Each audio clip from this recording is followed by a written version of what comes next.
This is a public meeting of the Berlin Conservation Commission occurring via Zoom webinar on April 21st, 2021, starting around about 7 p.m. As a preliminary matter, please note that this meeting is being recorded and that some attendees are participating by video conference. Accordingly, please be aware that other participants may be able to see you. Take care not to screen share your computer. Anything that you broadcast may be captured by the recording.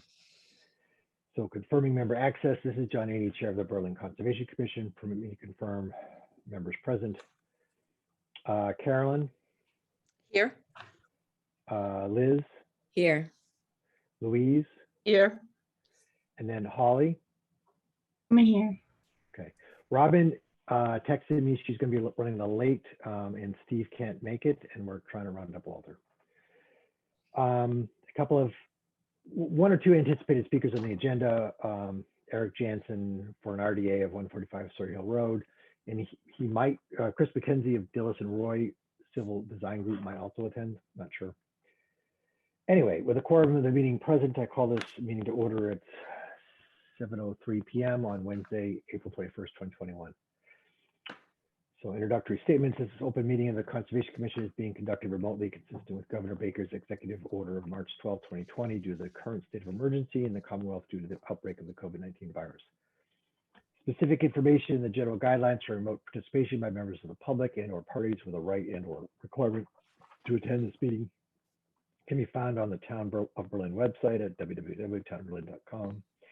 In order to mitigate the transmission of the COVID-19 virus, we have been advised and directed by the Commonwealth to suspend public gatherings.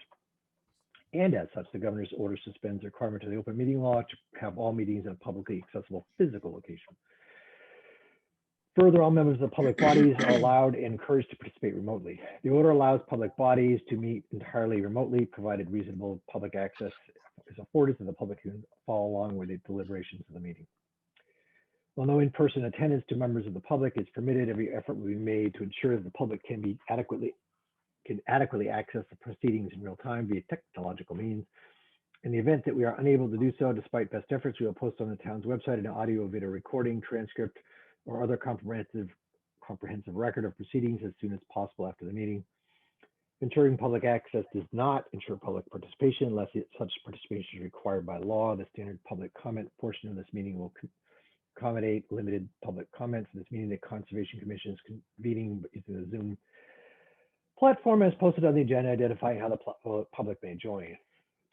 Meeting materials, the public is encouraged to follow along during this meeting using the posted agenda unless I note otherwise. Supporting materials will also be screen shared. Ground rules. Commission members and speakers on the agenda, please remember to request recognition before speaking, and please remember to speak clearly and in a way that helps generate accurate minutes.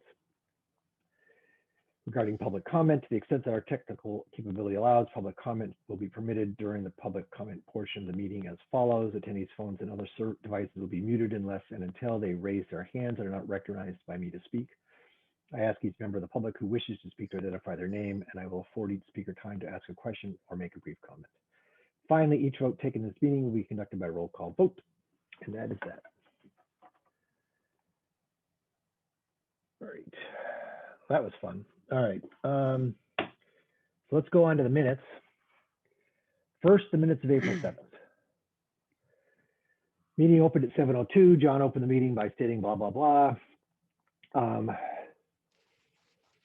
Attendees at that meeting were John, Louise, Steve, Walter, Carolyn, Liz, and Robin Berry.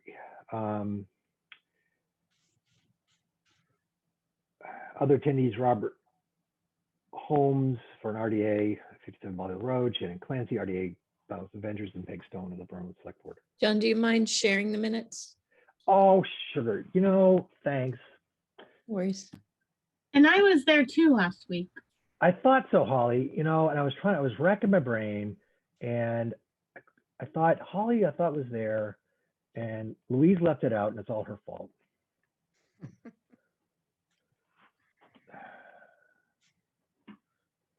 See if I can spell your name by memory. Oh, see if I can type legibly.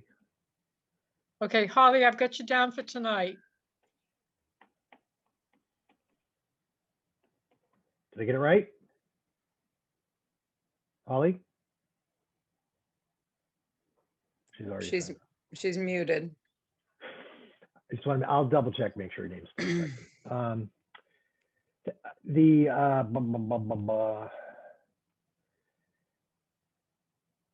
Where was I? The minutes were approved and with some minor corrections unanimously. Treasurer's report, annual budget, $857.35. Wetlands fund, $11,432.97, and open space fund, $186,752.91. Walter's Bill's here. good. When you have a chance, Walter, just confirm that we can see and hear you. Request for GM reimbursement. John submitted a request for reimbursement totaling $19.05 for certified mailings of documents. Carolyn moved to reimburse John $19.05. Steve seconded the motion, was passed by unanimous roll call vote, but I didn't vote. Notices 149 Sawyer Hill Road. John notified the group about a site visit regarding erosion controls at 149 Sawyer Hill after the erosion controls were extended to protect runoff into a swale. John signed off on the building permit. Wetlands, Highland Ridge DEP 107-0241. Pat Gunner continues to monitor the homes at Highland Ridge and reports that conditions are good. He recommended that one of the basins be cleared of silt. To Hunter River Road West, Beals and Thomas Engineering continues working on plans to correct the wetlands violation of the property. Walter will contact Dave Burke for a report on the status of the issue. 32 Allen Road, no action. 6 appointments, 7:30 p.m. RDA 57 Ball Hill Road. Bob Holmes. Mr. Holmes attended the Concom for requested determination of applicability. He presented his plan to extend his backyard 50 feet into the buffer zone by screen sharing the proposed plan drawn up by Bill Condiff on February 1st, 2021 and modified on March 17, 2021. He reported that the wetlands had been delineated and flagged in 2020 by Steve Sears of Ross Associates. The Concom requested that silt fencing and straw wattles be put in at the 50-foot mark while the work is being done, and that the owner refrained from using fertilizers in that new area. Mr. Holmes agreed to the request.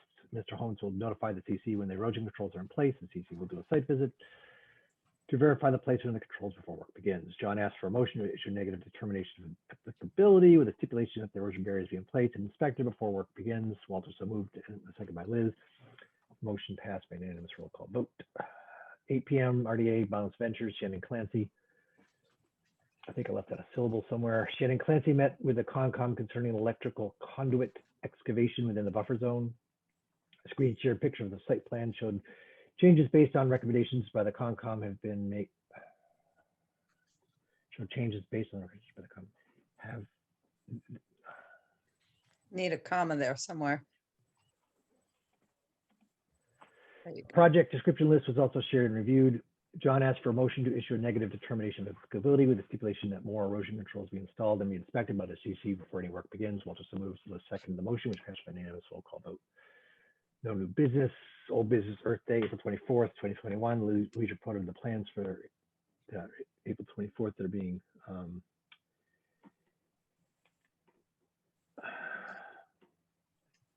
finalized. Wetlands bylaw informational session, April 8th at 7 p.m. will be held on Zoom. Public hearing for the proposed bylaw will be held by Zoom on April 21st at 8 p.m. Louise, we're having capitalization wars. I keep capitalizing, you keep reducing them. Coffee talk. The select board will hold an informal talk on town issues on April 22nd at 6 p.m. on Zoom. Concom bylaw will be discussed. Peg Stone Select Board asked about having town council review the changes in the proposed bylaw. After discussion on the issue, John asked for a motion to accept the minor changes that he and town council have agreed upon. Karen so moved and Liz seconded the motion. The roll call vote was unanimous in favor of the motion. John made some clarifications on the mediation section of the wetlands bylaw. Liz seconded the Liz and Steve will attend the Zoom meeting of the Ag Commission on April 13th to give them information on our proposed bylaw, and an outdoor forum will also be scheduled. No action on land acquisition, land management, 40 Caves trail work. John did a site visit with Dan Simpson and Jim McCook of SVT at 40 Caves and made some recommendations to put in bridges over 2 streams and to reroute one of the trails to fix an erosion problem. It's actually on 2 trails, the erosion's on 2 trails. Letter B, vandalism. John reported on a campsite within a tent area with a firing range that had been put up near a road trail. Graffiti was also noticeable in the area. The Berlin police will be asked to assist in cleaning up the area and shutting it down. Walter will contact the police department. It was suggested that a trail be blazed in that area since regular hiker traffic will likely discourage the creation of illegal campsites in that area, etc. Concom will work with SVT to clean up the mess.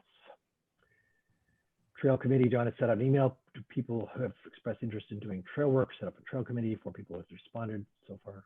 He outlined some of the tasks of the committee. Wilderness area, Walter suggested designating some areas as wilderness areas to protect habitat and forest management. Walter volunteered to investigate grants to be used to hire a forest consultant to help us better manage our forests. Community outreach, several informational sessions will be held to inform people on the proposed wetlands bylaw. Liz moved to adjourn the meeting. Carolyn seconded the motion, which passed by a unanimous roll call vote. Meeting ended with 9:16 p.m. Minutes recorded by Louise Jean de Johnny. Thoughts, comments? Looks great. Louise, you're muted. Louise, you're muted. We need to amend the minutes to reflect that Holly was at the meeting. I did. Okay. And Holly didn't tell me if I spelled her name correctly. Close enough. I think that's correct. Okay. And Louise was at the agricultural meeting as well. Okay. Where was that? Sorry, I'm sorry. Yeah, it was hard for me to unmute my thing. But anyway, yeah, my name, it's 2 T's and 1 L. But it's okay. I don't care. Oh, I okay. do. However you want to spell Right. it, fine. 2 T's and 1 And 1 L. L. T's and 1 L. Yeah. I will make, there we go. Thank you. Oh, see, now it doesn't get underlined red. Yeah, my computer recognizes your name. Mhm. Oh, that's good.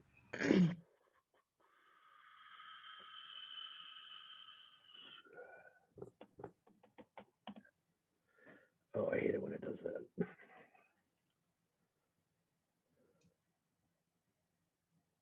Okay, actually, I did not say that I would attend the meeting until after. Oh, my Oh. bad. Right, Oh, now I have to undo all that mess. right. So, All right. Any other issues? Looks Nope. good. Move to accept with minor corrections. Second, All those in favor, we have a roll call vote. John, Amy, I, Louise, I, Carolyn, aye. Liz, Aye. Walter. I, Excellent. All right. Robin's I'm here here too. too. Yeah, I'm here too now. Oh, good. Robin. Aye. Great. All right.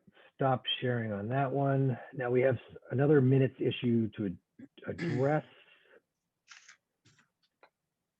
Let me just screen share this.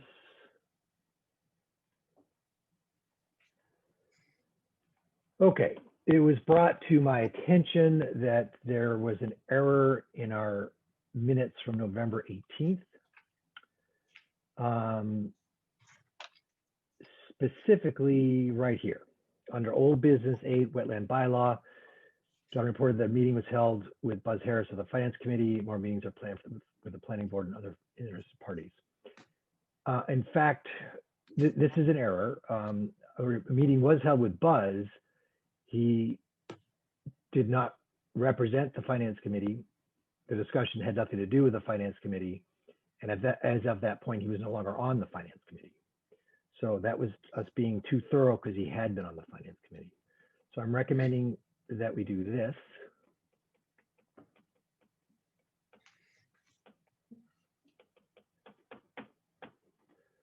To amend the minutes to reflect reality.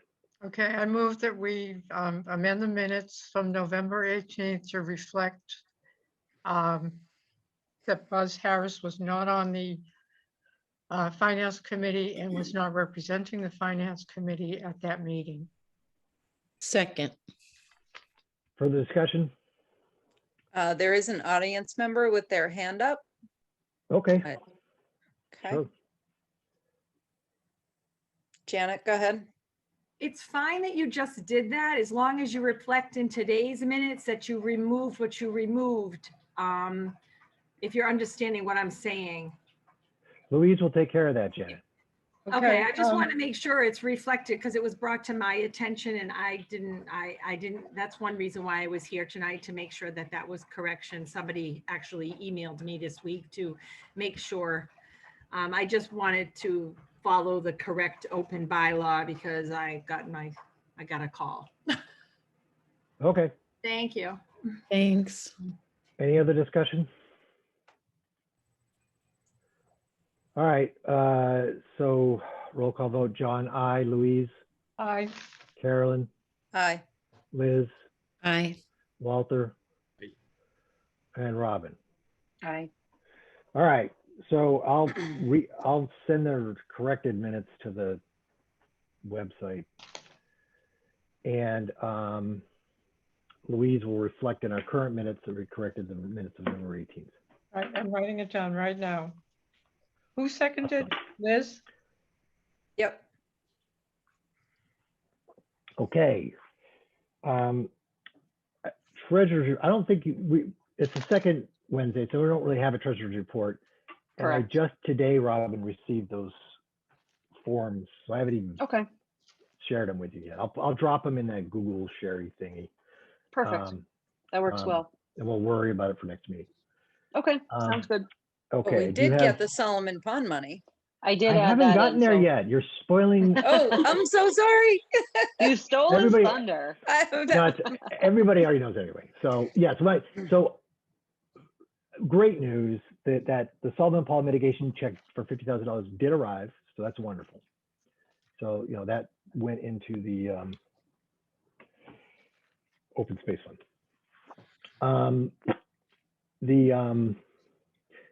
So a couple things. Next up, need to inform you that using my authority to reimburse for minor expenses, I reimbursed Liz for the certified mailings, $15.30. Well, I didn't do it. I submitted the bill schedule so she could be reimbursed. I don't know if you've been reimbursed yet, Liz. Haven't seen it yet. Okay. Checks in the So- mail. Checks in the mail. Yep. Next up. Do we on- need to vote to approve that? No, I don't. You can if you want, but I mean, I have the authority to submit it. We already voted my authority to do that like a year ago or Right. more. So I Okay. don't Okay, think we just did. just checking. What was the amount of the reimbursement? Now you're asking. $15.30. Okay. All right. Next up is the trail signs. So Dan Stimson got behind in his work. So he actually didn't submit the request for having the trail signs made. So we can now decide if we do want them and how many we want. Remember I mentioned that I confessed that I had acted impulsively. Oh, yeah. And The trail map signs. yes. For Let me give Pisgah. you- For Pisgah, yeah. So let me just. So he got a quote. Each sign is $84.50 plus and then to order 4 signs at $338 and a setup charge of $85 for a total of $423. So the question is, do we want to? So one sign, 2 of the signs replace existing signs that I put up and paid for with, I had them laminated at Staples and they've fallen apart. One's at the bridge, the other is on the Tyler Trail, the yellow trail near the boundary with Northbrook. And I thought it'd be nice to put one in the new parking lots, where people park on Linden, and then one on the red trail as it enters Northborough. But we could decide to downgrade to 2 signs or 3 signs. I just need people's feedback. Remind us of what the new signs, how they're constructed, how they're different, why they're $85 each. They're aluminum signs. Let me give you an example. I'll screen share an example of one.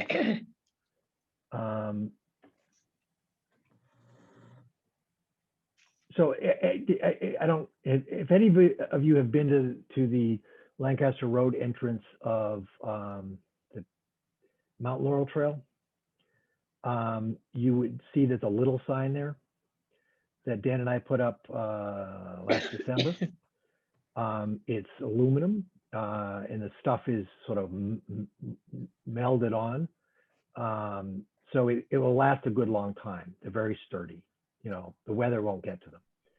So, you know, this is an example of the thing we made, and this would be one, for instance, that went on the red trails. It crosses over into Northbrook here, so that people would be there's a "You Are Here" sign. People would be oriented to where they are. One would go here, one would go here, one would go here, and then one would go right there. So I just need people to consider whether this is something that we want to expend money on. I haven't walked that trail very much. I usually do Brook, but I got lost in there. And you can't get a great signal either. Right. So Well, that's funny. I'm I for actually- signage. Good. If you could, going back 4 years, the reason these maps even exist is that we were getting, people were getting lost. You know, Pigstone specifically asked about, you know, commented that this was a problem. You know, I'd met a number of people that got turned around in there. So that was the point to begin with, to allow, you know, to make it so that people was, you know, more consumer friendly, you know, and for the people that live in Berlin and Northborough and thereabouts, and, you know, to make sure people don't get lost. Any other thoughts? Is this map downloadable from our website? Yes. Okay. Would it be cheaper to put, as I've seen lots of other places, and I guess some places in Berlin where you put up post with a little box on it and a couple dozen these fold up maps in it, so they could grab a map and take it with them and they'd have it. Right. Less expensive than putting in these signs. I don't, maybe. I mean, so those little, what are they, QR things are useful, but you have to have cell signal. And, you know, if someone's that sophisticated, they've already pulled up probably one of the maps with a beacon, with a GPS beacon, and figured it out themselves. Not everybody sorts that out. You know, if you're talking about paper map, then you're talking about also constructing some sort of little kiosk thing, keeping the maps stocked, printing up the maps, you know, replacing them when they get soaked with rain, picking them up off the trails after they've been chucked down. So I'm actually, I think those are anachronistic. I mean, we could just expect people to learn how to use their GPS functions. Right, but as we said, there's not great cell signal there. That's correct. Right. Personally, whenever I go on a new trail and I see a sign like this, I just take a picture of it, have it with me for the rest of the trail, the rest of the hike. So I think this is a good idea. I think they'll last longer. Yeah, I do the same, and- Carolyn. I take a picture of it, so I think it is worthwhile. Yep. I just point out, but when I was 14, I went up over there with a kerosene lantern in my right hand and my blue tick and tree and walk, a coon dog chasing raccoons around, and I never got lost in the pitch dark. So I don't know. Walter, They you have any more. superhuman woodsman's qualities. We are not as gifted, the rest of us. Especially people who don't spend a lot of time in the woods. You know, Right. I mean, they're really the ones who tend to get turned around, and Pisgah is heavily used by people from out of town. Let's just go with it. All right, so I'll take that as a motion. Is there a second? Second, Second. All right, roll call vote. John, I, Louise, Aye. Carolyn, aye. Liz, Aye. Robin, Aye. Walter. No. Okay, Okay. so it still passes. I'll let Dan know. Thank you. All right, we are almost at 7:30. Do you notice if Eric's in the audience? He is not. Or Chris McKenzie, maybe? Nope. All right. Let me just.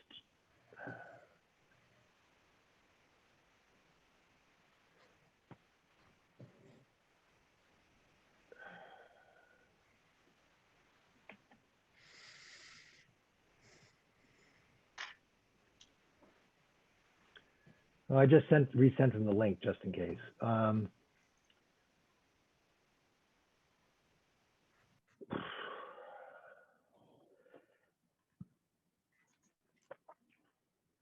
right, well, let me cover some wetlands issues in the meantime. Highland Ridge continues to look good. I actually spoke with Patrick on the phone today. It was very good to speak with him. I miss seeing him now that the solar farm is doing fine and there's no issues at Highland Ridge. There's no reason to see him. He's actually he made a point of saying he's very impressed. He hasn't seen a site managed as well as this one that he can remember. Highland Ridge. Yeah, as far as site preparation is concerned, he says they've been fabulous. Great. Yep. I have no update on. John, sorry. Yes. With Highland Ridge, a long time ago they mentioned about revisiting the trails in the spring. I didn't know if that was still gonna happen. Oh yes, absolutely. So we had enough to do today. I didn't reach out to the lawyer, what's his name, representing them. But as you remember, they are not allowed to get any occupancy permits until we're settled on that conservation restriction. And part of that is the trails. So, the compromise we made is because they can start construction, but there's no occupancy permits will be granted. And the town inspector's been really great about stuff like that. So, so that's where we're at with that. So yes, it's still on the to-do list. It's just not something we're talking about tonight. No, that's no problem. Hey, John, Eric is here. Oh, good. All right. So, And Chris. oh, good. So let's proceed then with the RDA for 145 Surrey Hill Road, if you could promote them both.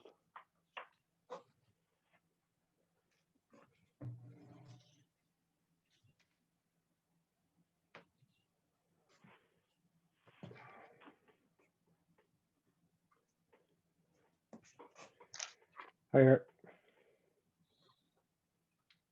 I can't hear Eric. Eric, you're muted. No, he's not actually. It's not, yeah, but I can't hear him. Eric, you're malfunctioning. Chris, can we hear you? Yes, I can hear everybody. Can you hear me? Yes. Can you hear me now? Yeah, Yes, Eric, we can go. hear you. All right, We're gonna let Eric handle this, okay? All right. Fix my malfunction. All right, so Eric, do you want to screen share or you want me to screen share? If you have it up, that's fine, or I can do it. The only disadvantage to my screen sharing is you can't point. All right, I'll So- share my screen. Okay.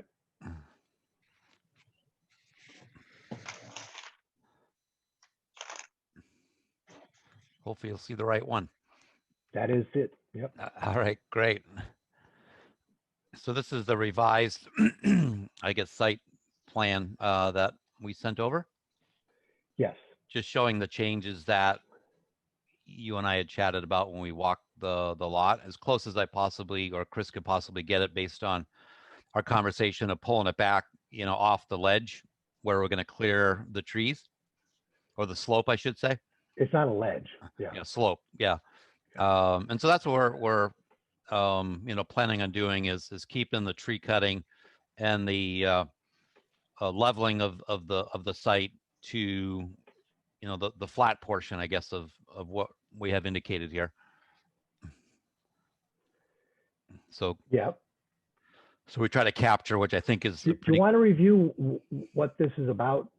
yeah, sure. And so what I'm really just trying to do is to clear a portion of a lot that I own across from where I'm building a home on another lot, and just take some of the trees down in that area and just plant a field. Have an address of that, please. It's 145 Sawyer Hill Road. Okay. Yes, actually, Eric, if you could stop screen sharing for a sec, Yep. and I will help. I'm going to orient people.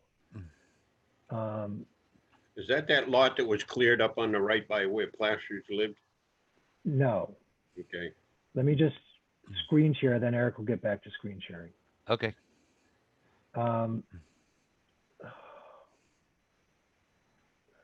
There we go. Can everybody see that? So this is the lot here where he's building his house. Okay. Hold on, I can't see you pointing. Why not? I can't either. Oh, I see. That's the new road going in there, and there's a house in there already, a new house. Yeah. Can you Yeah, see my arrow? Okay, I get where it is. Do you see my, does anybody else see my arrow? I Yeah. saw your arrow. I Okay. see it. The people, the gallery view was covering it. Right. Okay. So Yeah. there's a existing house here. Okay. On 145. No, this is, oh, geez. I'd have to double. This one is 151. I think it's 149. No, but this one here is 151, I believe. This is the what's her dinger's house. They've been living there. They're Senies. This is the lot that's being cleared by Mr. Jansen, and he's building a house now. Okay. Mhm. This is the lot that he's talking about clearing. Do I have that right? Yep, just a portion of it. Right. Basically, it's just this bit right here. Right, tiny Like sliver. right, yeah, it's right there. Mhm. So, and then let me just flip to this. Bump the size up. Is So that where thi- there was an existing field? Is that surrounded by stone walls? Yeah, there's a stone wall right here. It goes down. This stone wall doesn't exist anymore because of the stormwater management. All right, that isn't what I was talking about. Okay. Yeah. Don't see your pointer again. Right. I don't see it either this time. I think You see this, what I'm doing though, right? no, No. we're I still on that first page. Boy, that's annoying. Okay, Yeah. there we go. Now can you see it? Yes. Yes. Okay. Oh, there we go. So this is that little sliver. The house is going to be over there. The Rossini's are up here. This area, there's a few old Christmas trees here, right up in the corner there. Right, that's what I was talking about, yeah. Actually, it's right here. This is the driveway right here. Mhm. It's right here is a little Christmas tree edge. This part here is really quite flat. And then this slopes down, and Liz and I and Eric were out there, and this is the stormwater management. And we thought that it would be imprudent. It would be better to leave this untouched. Because of the slope, and also to help further protect the stormwater management and the wetlands behind it from any kind of runoff or anything like that. Eric agreed, and so he's gonna limit the field to before it slopes. Right.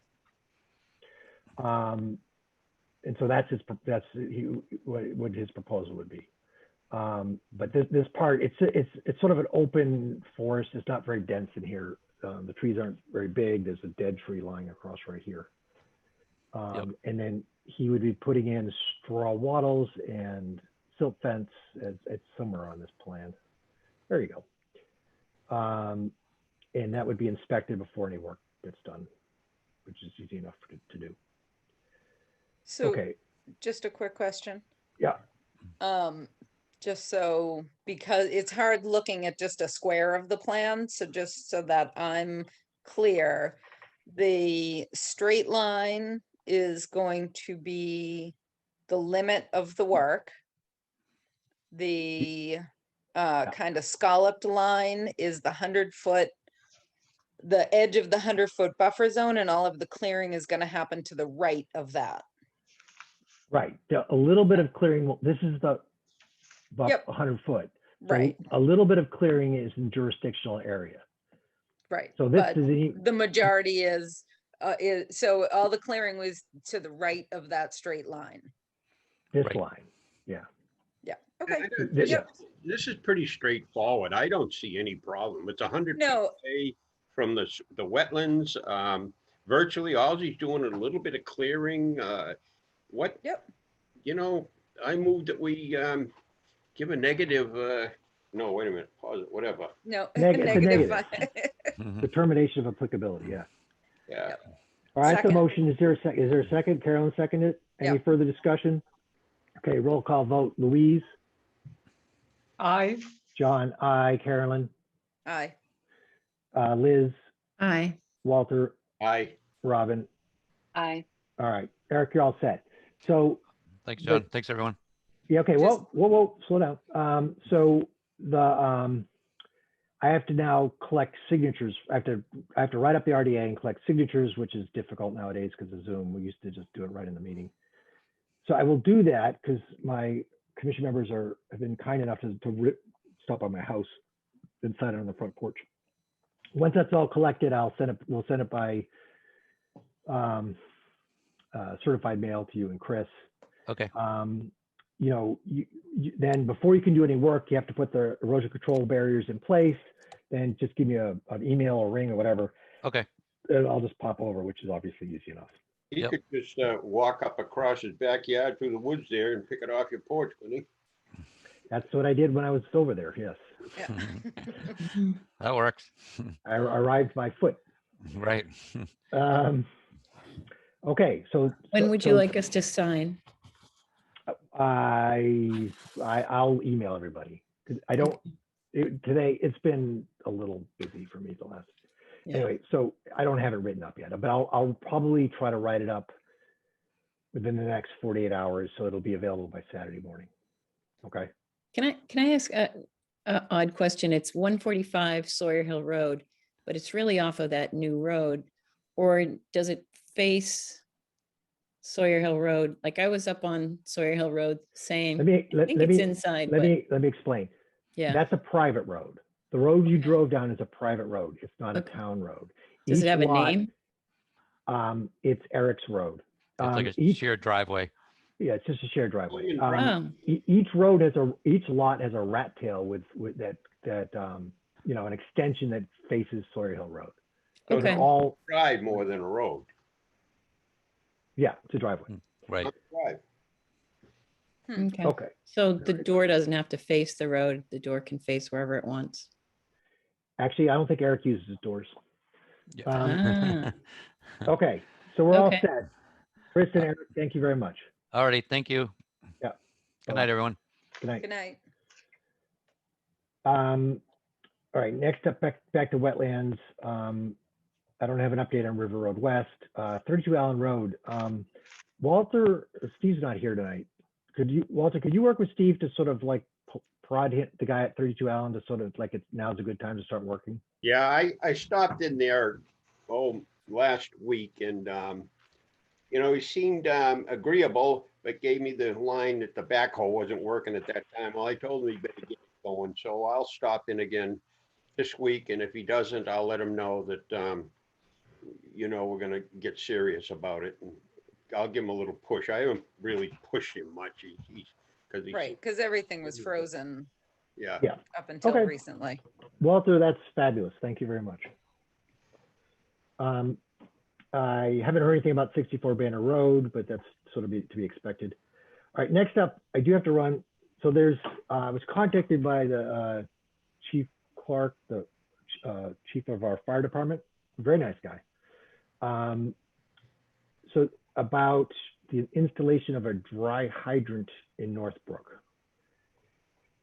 So backing up a step, Northbrook, as it descends from the Ross Dam area, so there's a bridge there on Linden. There's a significant bridge, and there's some pools of water there. The upstream pool of water, the fire department has been filling up their tanks there for a while, like twice a week. They use that spot, and they use the fire pond on Sawyer Hill. But the water quality for their tanks is better if they use the Northbrook. But what they do is they have to piece together a couple of big hoses and plop it in the water, and it takes 2 men. It's rather sort of like awkward. So based on his experience at other places, Chief suggested that they install a dry hydrant in Northbrook, and the highway department has the materials. So I didn't know what this was. I met Chief today, and I also spoke with Pat, and I also spoke with Kim Roth of our DEP circuit rider. So a dry hydrant is essentially just a block of concrete with some holes running through it and then pipes attached. So what would happen is they would drop this block of concrete into the bed there of Northbrook.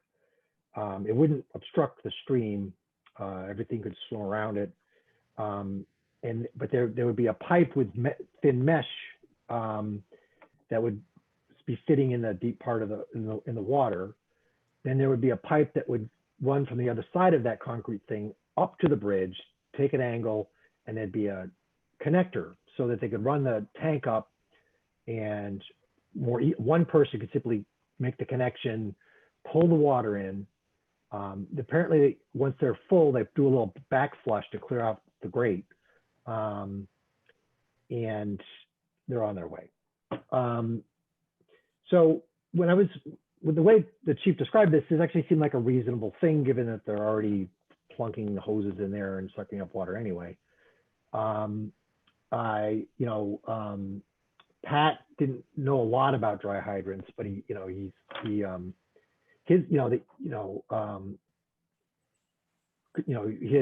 said, well, you need to be concerned about the wildlife in the river, and I guess the mesh helps alleviate some of that problems of you may still suck up some smallish critters. But I talked to Kim Roth, DEP circuit rider.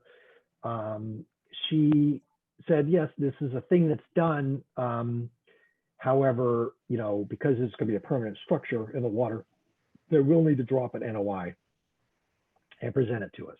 And additionally, they have to deal with a Chapter 91. They have to get a Chapter 91 license.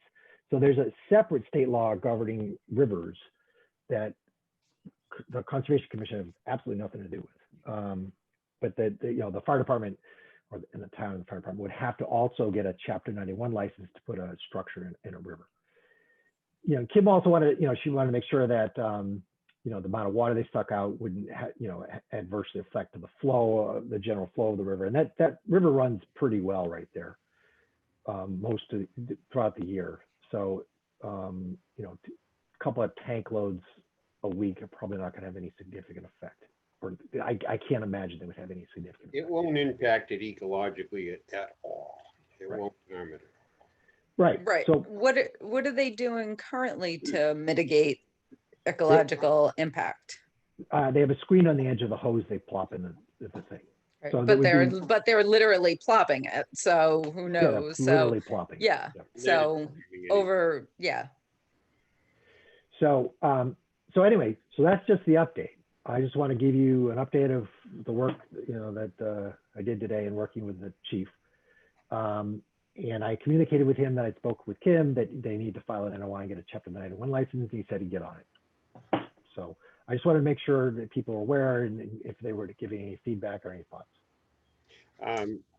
Just a little more update on that. Downstream of the bridge is Big Hole. That open area is called Big Hole. It was a swimming pool for the kids of Berlin since the Revolutionary War, replete with a diving board on it. That was all open. There wasn't a tree there. It was all meadow, and that was a wooden bridge across where that new bridge is. And when I graduated, the day we graduated from the 8th grade, we were swimming down there, Bollicky B, and the highway department was putting tar on the bridge, which was floating down on the water. We got out of the water and our hair was all full of tar. We had tar all over us. My mother's cleaning my hair with kerosene. It was disgusting. So that's a little bit of the history of Big Hole in Berlin in the good old days. In the days when they didn't pay attention to water quality either.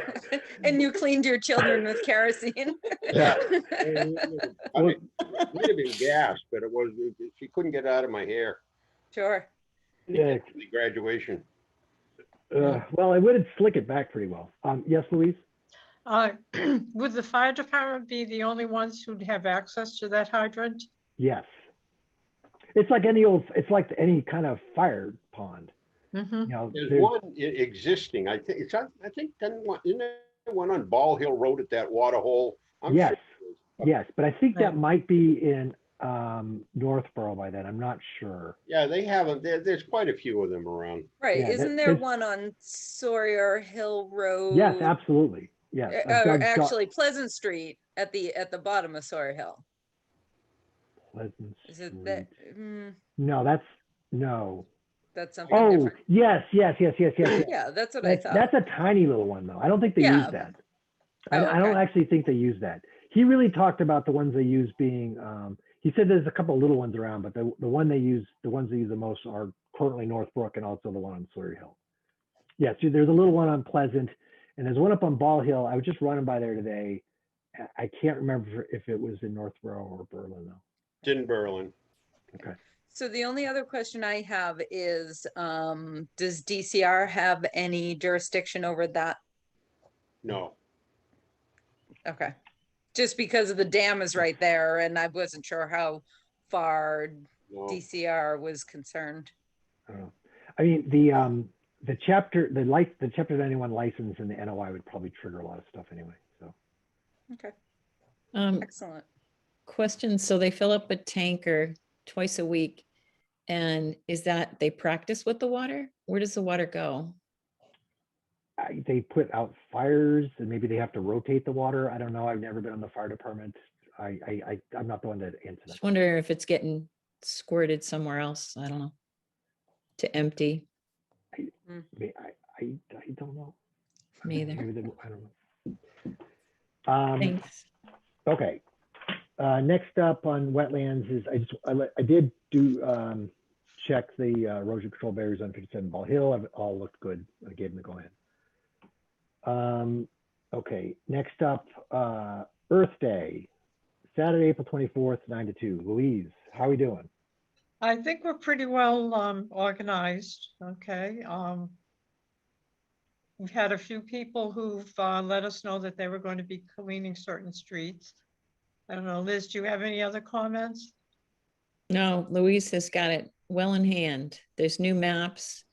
There's raffle prizes that are going to be great. There's Right. get $2 for the kids at the general store. We'll have a table. At 1 o'clock, we're going to do the raffle. At 2 o'clock, we're going to do a presentation for turning in nip bottles Right, and getting a $500 well, possibly. up to We're getting a $500 $1 per donation. nip bottle. $500 in vodka? What was that? Nothing. Vodka. Oh, okay. No, All no, right, you didn't hear anything. That was- Oh, by the way, too, we're gonna have coffee and cider donuts and cookies and granola bars and water at the check-in table. Wow, that's wonderful. Yeah. Right. Yeah, the Can everyone cookies go? are donated by Berlin Farms. Is everyone coming? I'll be there. Drive to work. Walter? Mm-hmm, Cool. maybe. Robin? Holly? Yeah, I'll be there probably early. I have a meeting at 10:30 though, so I'm gonna come and try and do something early. Yeah. Okay, And people can grab bags and leave them after the fact too. And I don't think we're gonna have to have a rain date, so. Yes, I think that's correct. Okay. Yeah, I'll be there. I mean, yeah, I'll be doing it. I'm just sending Louise the email now. Thanks, Holly. Thanks, Holly. Excellent, excellent work, Louise. Mhm. As Well, a lot always. of it is due to Lorenz Holyoke. She's done an awful lot of work on organizing this. Oh, that's great. Yeah. Yeah, that's great. A couple issues on land management, 40 caves, the trash site and the campsite. So if you remember several months ago, it was, Jim McCook had noticed that somebody had been picking through an old dump site and putting it in plastic bags for some reason no one's able to determine, but those plastic bags are all now removed. They're gone. This was close to Lancaster Road, I mean. So that problem's resolved. Whoever was doing that took the stuff away, which is good. As far as the campsite, Walter, were you able to communicate with the police? Who did I talk to?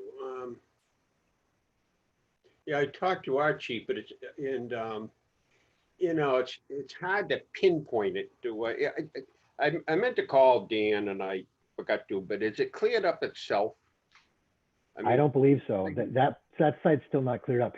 So we'd agreed that we'd sort of wait till the police sort of like put an eyeball on it or something so that they understood what was going on. The Berlin police are aware of it, but there's not much they can do about it. It's if you don't go out there and catch somebody red-handed throwing trash or something. Or shooting. Putting off shooting, Right.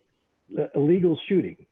Shooting is, in an area where there's hikers and stuff is not cool. These aren't pop guns. Is it still going on? I don't know. I don't have an update from the last time we spoke about that, whether it's still going on.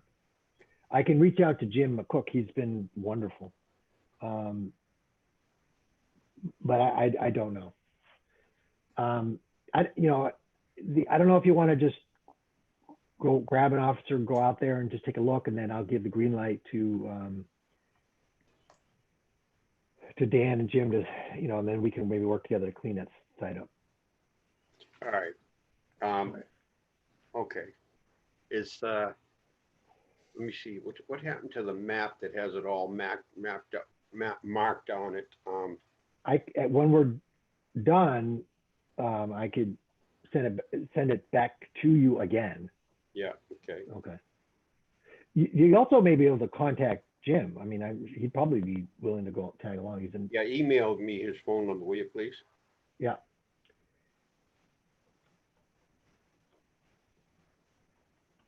I'll grab Dave Golden and go out. Yeah. All right. Then in the Peachville area, there's another campsite, but Rebecca and Dan are still sort of figuring out whether it might actually be on private property, because it's sort of on the eastern edge, and having traipsed around there's at least one tree stand up there that's on private property. But it's just another one of those lean-to tarp campsites. Anyway, so there'll be an update on that. I don't know if there's anything we can do about that right now. And finally, Pisgah, there was some business in Northborough. People were upset about, mountain bikers going down what's the Bennett Trail, which is also the blue trail on the map. It's that steep bit. I went out there Monday to check it out. All the stuff's on the Northborough side. There's nothing on the Berlin side.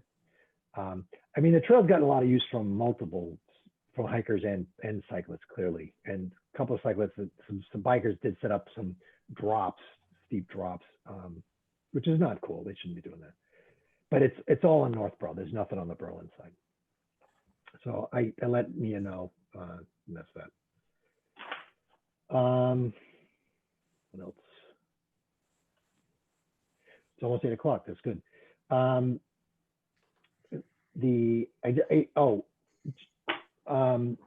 Margaret had asked me just to remind people that, there's been obviously a lot more interest in watching our meetings either live or by recording, and just being careful about our words and some of the casual stuff we might say, like, oh, we'll talk about that later. You have to make sure that when you say stuff like that, you're not actually violating the open meeting law. When we set up exec, we have to be more careful about the language, although I clarified some of that with Margaret. I had to cancel exec for tonight because for two reasons. One, I wasn't sure how long the hearing would go on for. And at some point, my brain turns to pudding. And the second is that Krista actually had we got our wires crossed about the date, and she's sort of out of town dealing with some family stuff, and it's not a good time for her to meet right now. So we rescheduled for May 5th, and that'll be posted in an executive agenda. So I'll need another link for the exec session for Robin. I'm just getting you practicing setting up exec sessions. Sorry about that. One of these days we'll get it sorted out. But I will post that in a minute with as much information as I feel that is appropriate based on our negotiation strategies. But anyway, yeah, just please be careful about saying things that might get people worried that we're somehow violating the open meeting law or something like that. Yeah, we're a terrible bunch of schemers. You got to watch us closely. Right? Now. Does anybody have anything else? Because we're just about ready to go. What do you mean, go where? Start the hearing. Oh. Did you say anything about Peach Hill? I did. Okay. Do you want me to repeat it? Yes, please.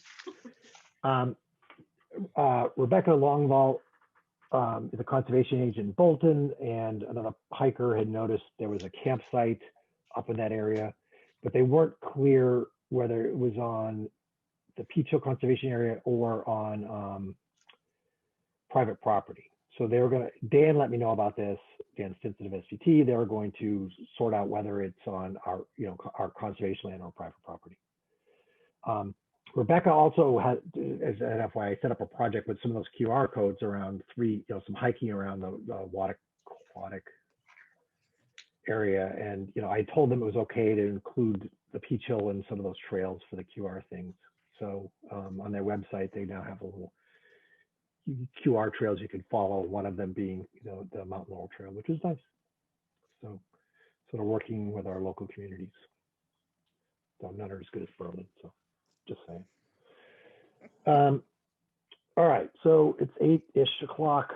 We'll initiate the public hearing for the proposed wetlands protection bylaw.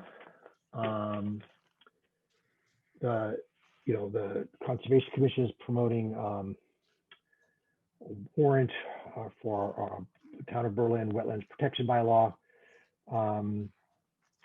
This is a bylaw that would provide some additional tools and protections in addition to what's offered with the Wetlands Protection Act.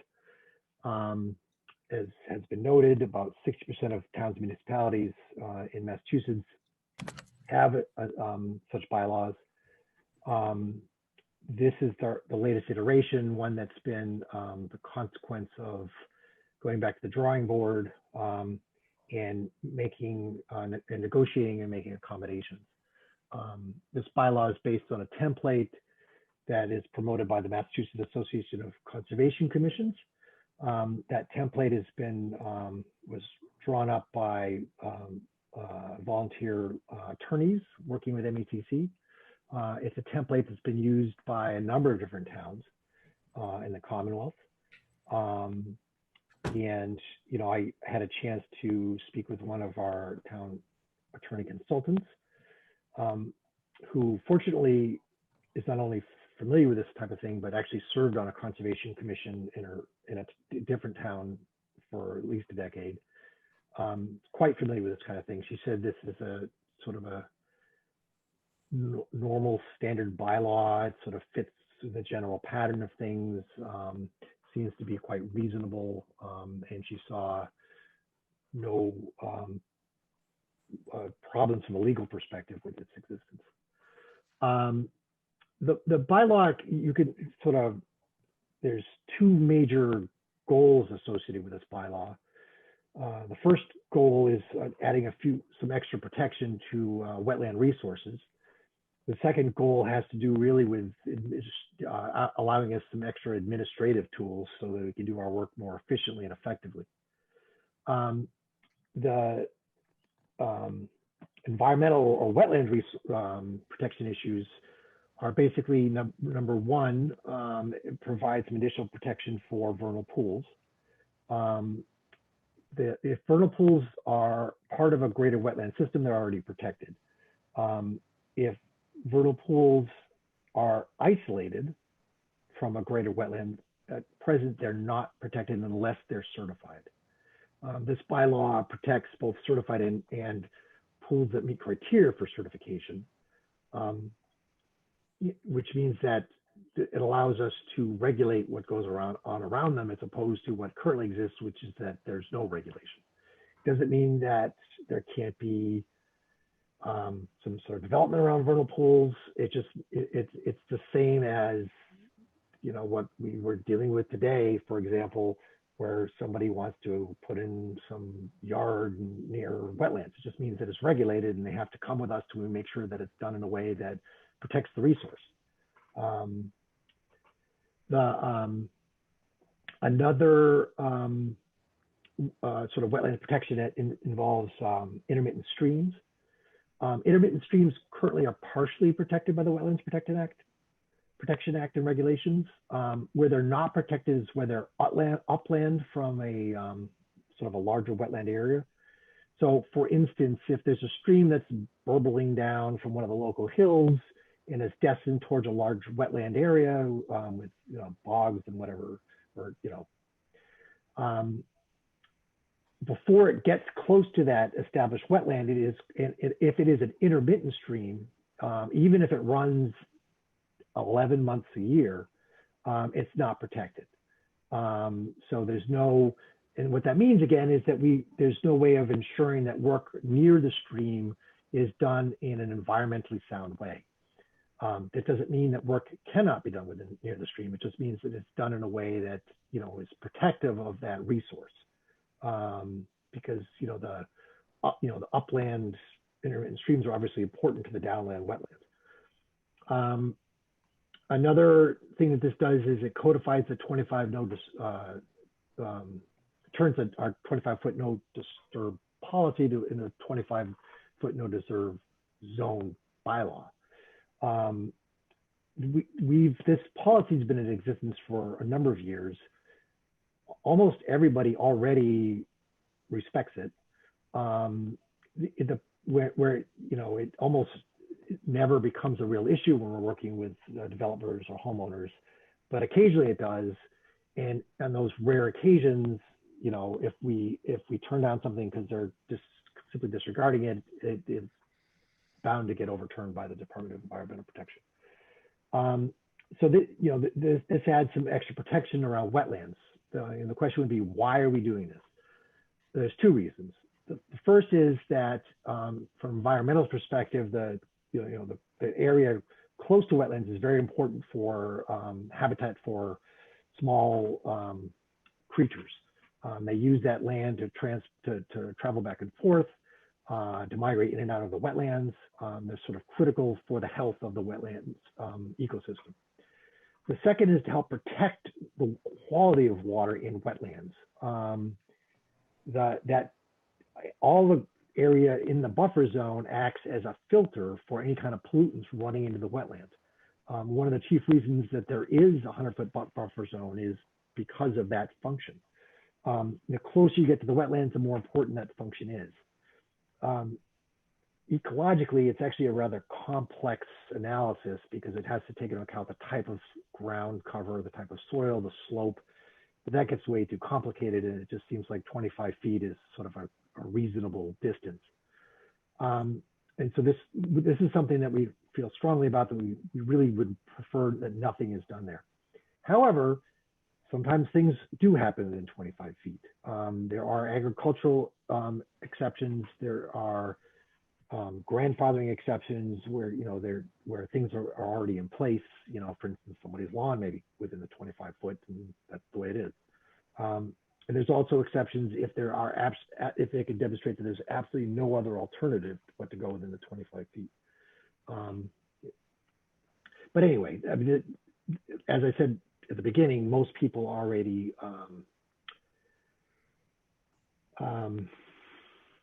respect this 25 foot touchstone. Now, and the last being, this allows us to get a wildlife habitat study for large projects. This would not be for a single family home. This would be for the development of 50 acres, 40 acres. There have been some times when there's, rare species have been identified. We want to know that if a new large development is going in, it would not negatively impact the environment. So that's sort of the things that are from an ecological perspective. From a administrative perspective, there's a number of things. One of it is pretty small and tedious, which just allows us to continue our hearing for just cause. There's just strange wording in the Wetlands Protection Act and regulations that we have to request that a hearing be continued, even if it's rather obvious and everybody agrees. So if we need a new site plan, this just allows us to say, yes, we have to continue the hearing. This will allow us to administer fines for flagrant violations. As I've said multiple times, this is not a way to either to raise money. This is not a way to harass people. This is sort of a last step, in trying to get people to comply when problems have been identified. Everybody's agreed to what needs to be happen, but people are just dragging their feet. The fines are relatively small considering what the DEP can do. The DEP can fine up to $25,000 per day per incident total. I'm sorry, per incident. This would be up to $300 per day. Again, our intention is to never fine anybody. This is just a last resort measure when people are just unnecessarily dragging their feet for months or years on end. This also allows us for municipal filing fees. There is a lot of administrative work done on this commission.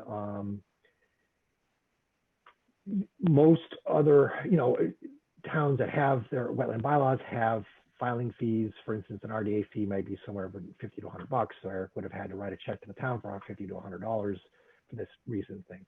It allows to do some additional fees for NOIs, for amended OOCs, for OOC extensions. The fees, when it comes to small projects, are not large. The fees for larger projects are larger. So a big development might garner a fee of $1,000 to $2,000, but that would have to, again, be something that would be the range of multiple house constructions. And then the last thing, which has to do with the appeals process. If I was able to rewrite Massachusetts state law, then we would always just appeal to the DEP, but I can't. Anytime there's a municipal bylaw and there's an appeal, it has to go to the Superior Court as well as the DEP. There's just no way around that. It sounds kind of annoying. So it was suggested that we come up with maybe a mediation process. So we developed one. I researched around, I found some good models, and I put in here a mediation process whereby independent third party paid for mutually by the applicant and the commission would sort of help resolve a problem so to allow us to move forward. Again, I want to emphasize that in the vast majority of cases, we work cooperatively with applicants, problems are resolved. People, we negotiate, we help people, people seem to be satisfied with the work we're doing and the help we're giving. I mean, we're in this odd position of enforcing a Massachusetts state law, but I think we've been doing it well. The cases where there is disagreement are actually really rare. I think in my time, there were 2 appeals One was for a major project, and the other one was a quite complicated case. That's it. 2 appeals to DEP in like, what, 5 years? It just doesn't come up that much. And, you know, if you ask most people that come before us, I mean, I think that we are able to work cooperatively with people to get stuff done in a reasonable way that helps protect the environment. People love living in Berlin because of its agricultural and rural feel, and they love all the conservation land. I mean, there's a reason, and the people move here for similar reasons. It's the reason people move to Berlin rather than Shrewsbury. Nothing against Shrewsbury, Liz, but Northbrook. But it's just, you know, they're crowded. Houses right on top of another. This is a very different feel. It's a wonderful town, and we're just trying to take steps to make sure that it stays that way. Berlin's under a tremendous amount of pressure, just because of the population explosion and the housing demand in this part of the state and this part of the country. We also, you know, most people in the town get their water from our wells. We want to make sure this water stays clean and healthy the way it is, and this rivers run clean, and that the wildlife is able to thrive. So those are the reasons why we're advocating for this bylaw. Is that too long? Yep. Sorry, Walter. Oh, it's good. Good job, John. All right. So, but you did miss one thing. What did I miss? You missed the collecting fees for The monitoring. 53G. Oh, Yep. thank you. Again, this is pretty wonky. And this was suggested by one of our consultants. This only involves very large projects. You know, like the one that's going on now at Highland Ridge, where we need an environmental monitor because so much work is being done. The environmental monitor is paid for by the developer. It works better when the developer pays that money up front, puts the money into a 53G account that's organized by the town treasurer, and then the consultant draws money out of that. Any money left over goes back to the applicant. It's really something that just helps keep the wheels turning in, you know, sort of in trying to oversee these any large developments that happen. It simply does not apply to single family houses, small projects or anything. This is really just a large project thing. It takes up nearly a page of the bylaw, but so thank you, Carol. Anything else to leave out? Good job. Okay. It's a good overview. And just that when we met with the agricultural, there is a lot of legalese in it. Yes, And I regret that. I don't and- have a choice. Exactly.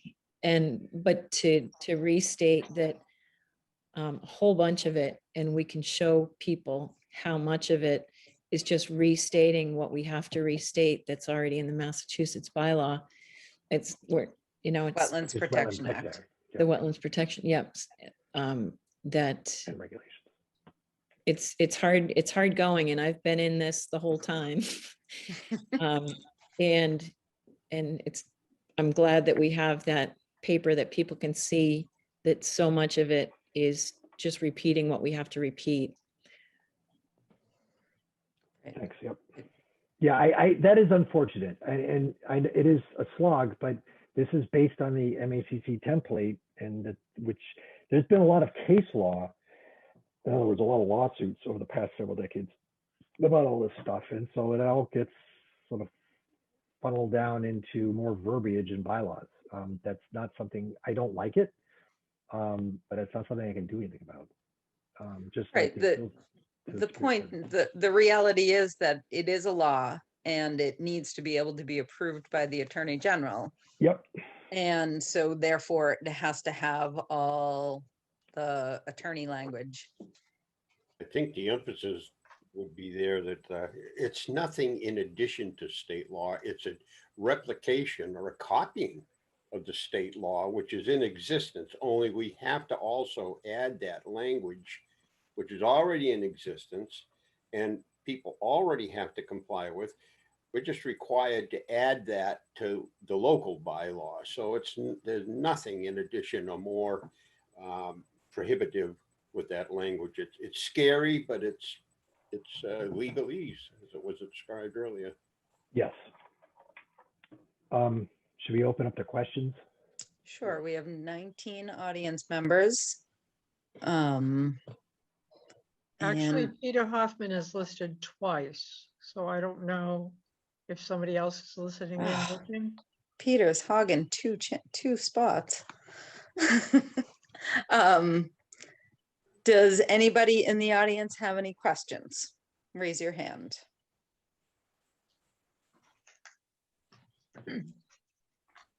Comments?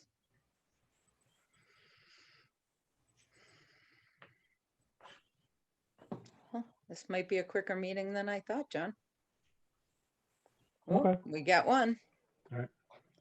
Sue Regera. I think Sue, you can please unmute yourself. Lower left. There you go. Okay, Susan Regera, 143 Randall Road in Berlin. I've read the bylaw a couple of times, but the piece about the wildlife concerns me because I've heard you say it's only for large projects, but it doesn't state that in the law. I have 4 acres. If I wanted to subdivide my acreage, the way I read that, somebody could come in and say, well, there's a family of deer out there. You know, we wouldn't want to disturb them. Yes. Hey, I mean, I think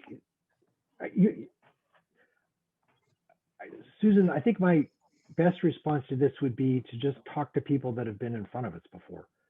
I mean, we're not going to use this as a cudgel.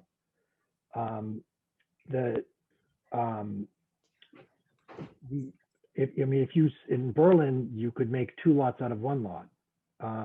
That's not something that would warrant a habitat study. I mean, but the way the bylaw, Especially for deer. yeah. but the way the bylaw reads, it doesn't say that. It's there. So anybody, you know, John, you still look like a young man, but what if the people on the board are no longer working with you and it's a whole bunch of other people? It's what you have to be very careful when you make things a bylaw, that because that's it. It's not up. And the way that bylaw reads right now, it's kind of up to interpretation. Well, I have 3 comments. First of all, if for some reason you did get a habitat study, like say somebody had to stick up their rear end and wanted to get a habitat study, I can't imagine that 4 acres they would probably like look at us like we had 3 eyes anyway. I mean, that's not the kind of thing you get that specialists get habitat studies for.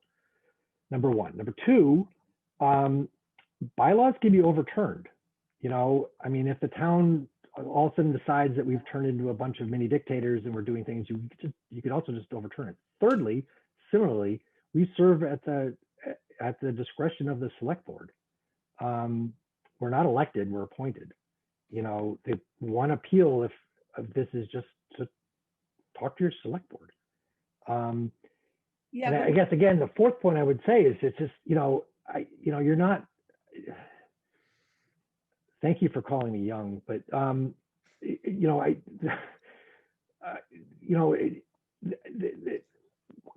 talk to people that go in front of us. I mean, every once in a while somebody's not happy, but it's pretty rare.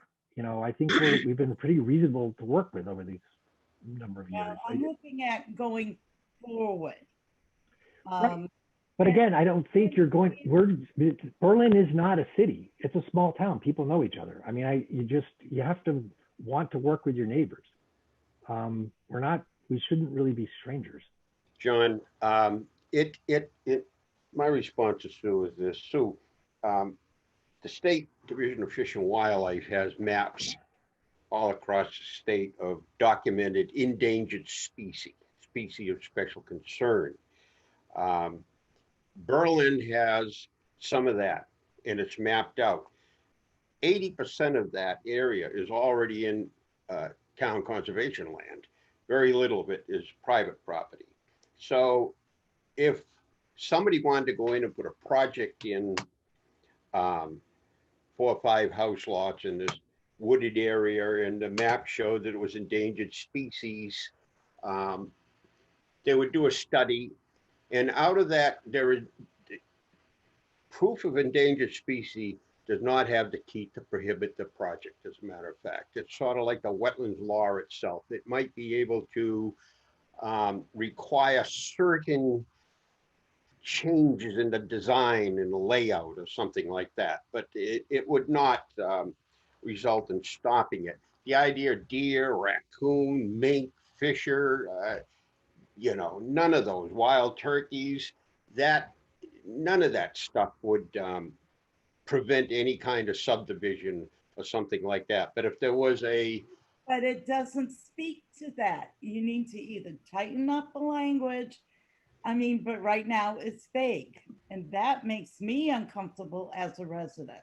I think case law, Sue, would pretty much back up what I just said. I mean, you can't, if we wrote down every single little detail and drew it out and explained it, the bylaw would be twice as long. A lot of this, again, it's constitutional right. You're starting to get into constitutional law there when you think somebody's going to come along and tell you you can't do anything with your property. I don't think that's going to happen. But then you get into case law, and there's plenty of cases on this. All of this is legal and constitutional. And incidentally, I've got to throw in this too. This bylaw is way on the weaker side of this. Of the 60% of the bylaws in the state, this would range down in the lower modest range. It is nowhere near as prohibitive and as protective as other bylaws, and frankly, as I would have wanted it to be. But this, I know you know, I've heard that before. Well, you got to say it in a bylaw. You can't write everything in a bylaw. I mean, reasonably, just think about it. Nobody can come in and tell you you can't subdivide your lot, get in another lot, maybe even 2 or 3, without incredibly good reason. And there's no globally endangered species in Berlin, believe me.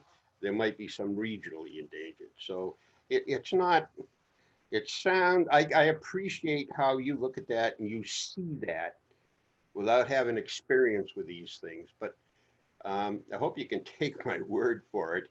I've been involved in 40 years in Berlin conservation, and it's not gonna prohibit people from using their land. Yeah, but I'm just saying if, you know, and I actually took the time to read your bylaw 2 or 3 times. I'm just saying if I'm probably not the only person in Berlin that when they read something like that has some concerns. Obviously, you're definitely not. I run into it every day when I talk to people. So I was just making that suggestion. Yes, Susan, I don't think we can change it at this point. I think it's too late to be more specific. It's a good suggestion, but I don't think there's anything I can, on a practical level, do about it right now. Louise wants to say something. Okay. Could this be taken care of in the regulations that will be written when the bylaw is passed? That's a good point, Louise. And maybe I think you're right. That would be something that we'd have to run by the select board. So yeah, you're right. That would be something we could do. We could tighten that up in the regulations. And, you know, unfortunately, you know, we can't vote. That's not something we could vote on at town meeting. You Right. just have to trust that we would do that. But yeah, you're right, Louise. We could definitely tighten that up there.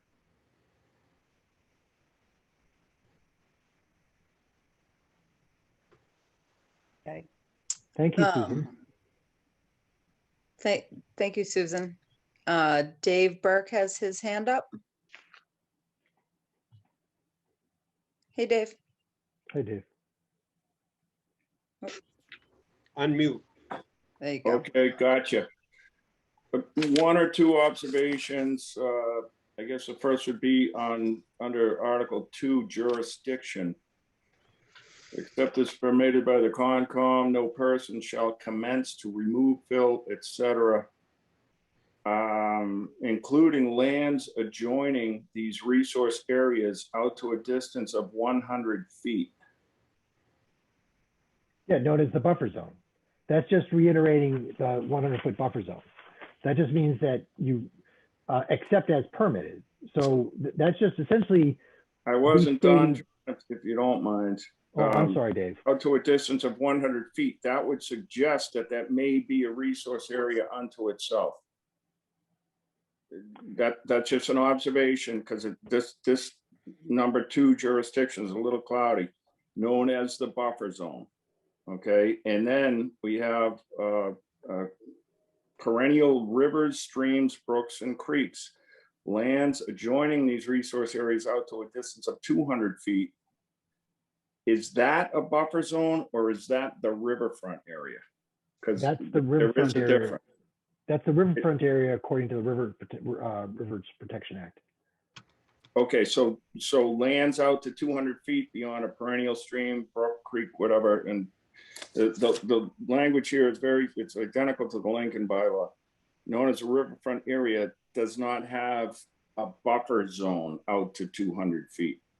It's just riverfront area. And yeah, there is a distinction. Yes. Okay. Collectively known as the resource areas protected by this bylaw. And that's, again, that with all due respect to your efforts here,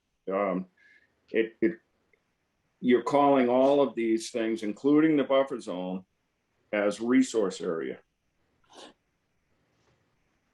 Yeah, there's a distinction there. The resource, which makes it completely protectable, and you know, it's no longer a discretionary zone; it's a completely jurisdictional zone.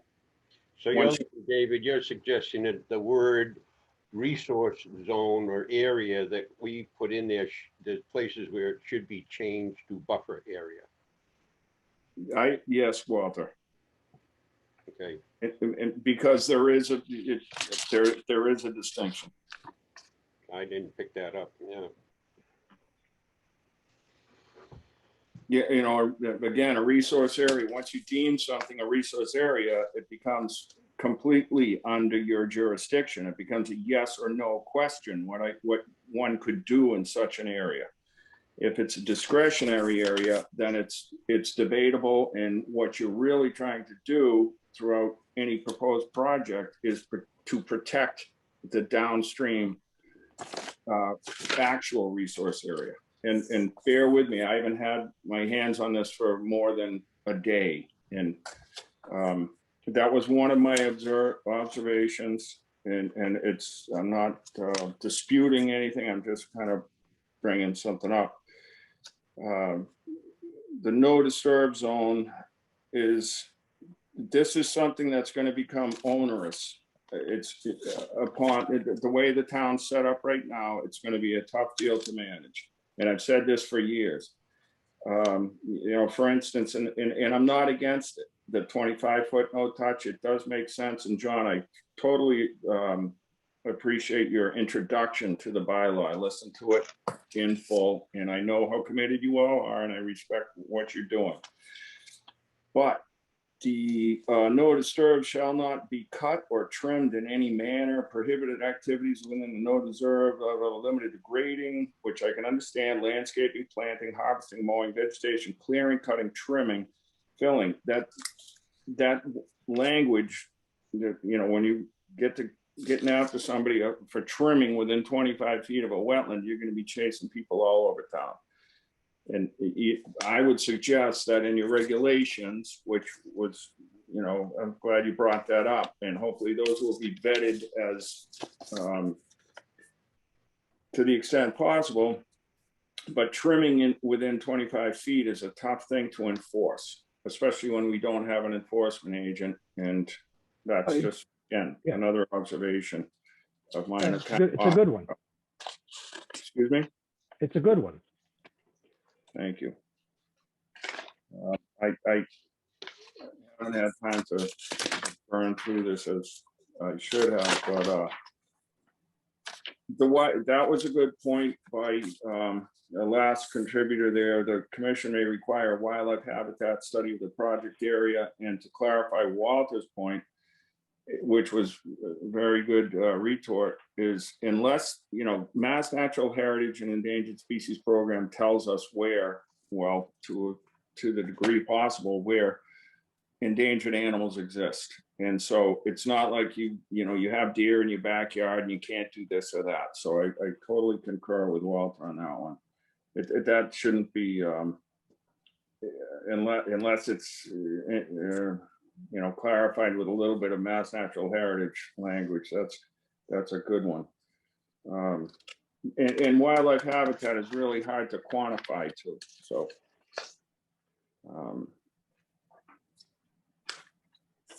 I had one more, and bear with me, I haven't had a whole lot of time here. The term banks shall include land which no is supposed to be the lower boundary between the lower the upper boundary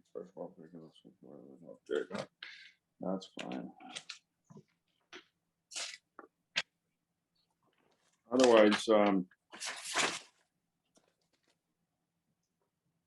the mediation process, John, that's a really interesting point, and you guys are coming at it from a different viewpoint, which I totally like.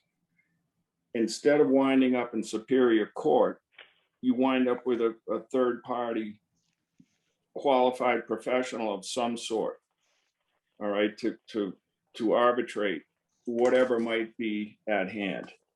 Because as we know, DEP goes fairly easy on appeals, especially in the central region. And a lot of my work is done in the east, northeast region, which they tend to play a little tougher game. But I don't see the need, like for some of these simple things, to go to Superior Court, because it runs into a lot of money.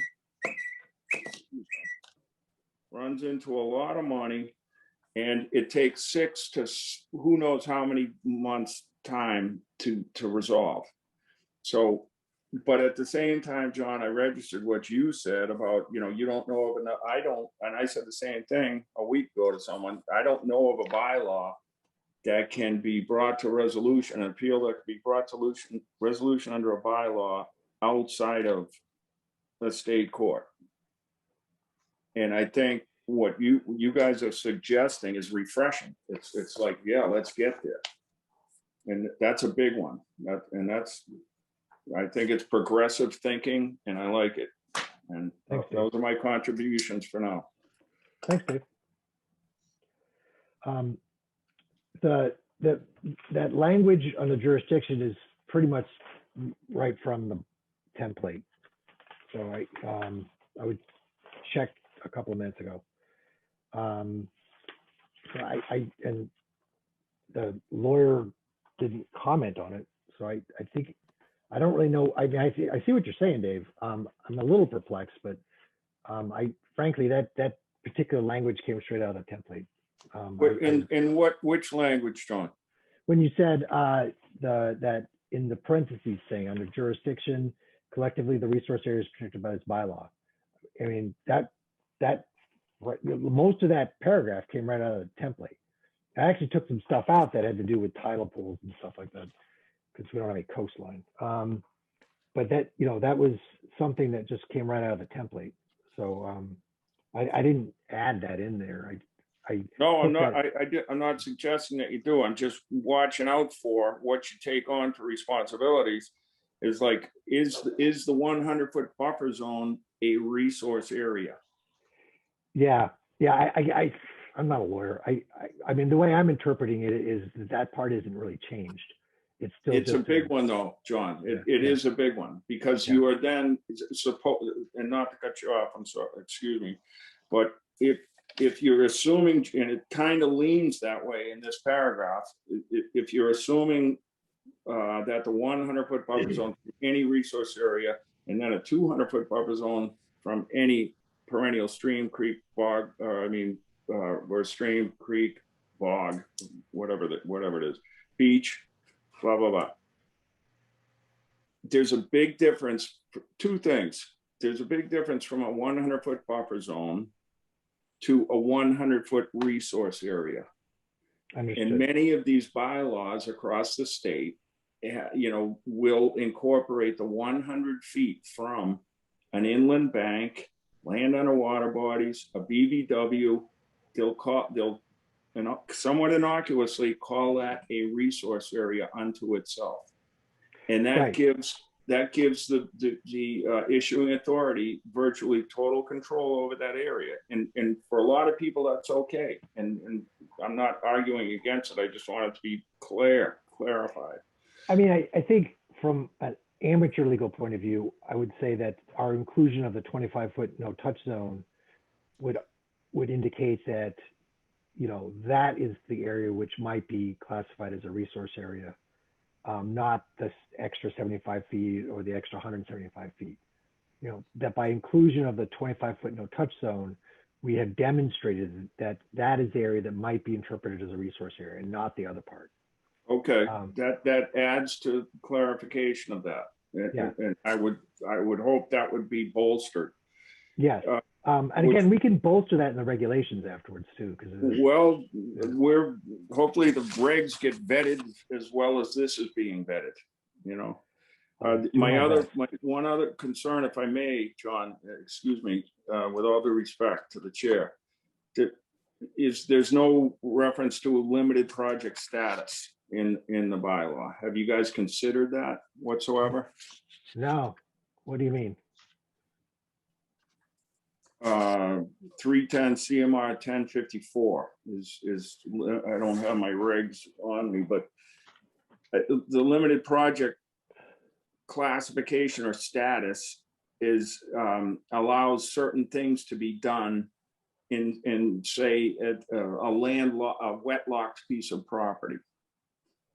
So if there's, someone has a piece of property that's surrounded by wetlands, they have the ability to cross it as long as they can provide mitigation. Oh, yes, mitigation. Yes. Now I understand. It's known as limited project status. Yes, exactly. Yeah. Again, with due respect to your time and others, I've seen that overlooked in bylaws, and all of a sudden people are like, well, I'm done out of my land over here that I had a house lot for somebody set aside or something like that. It's important to me. It's important to recognize.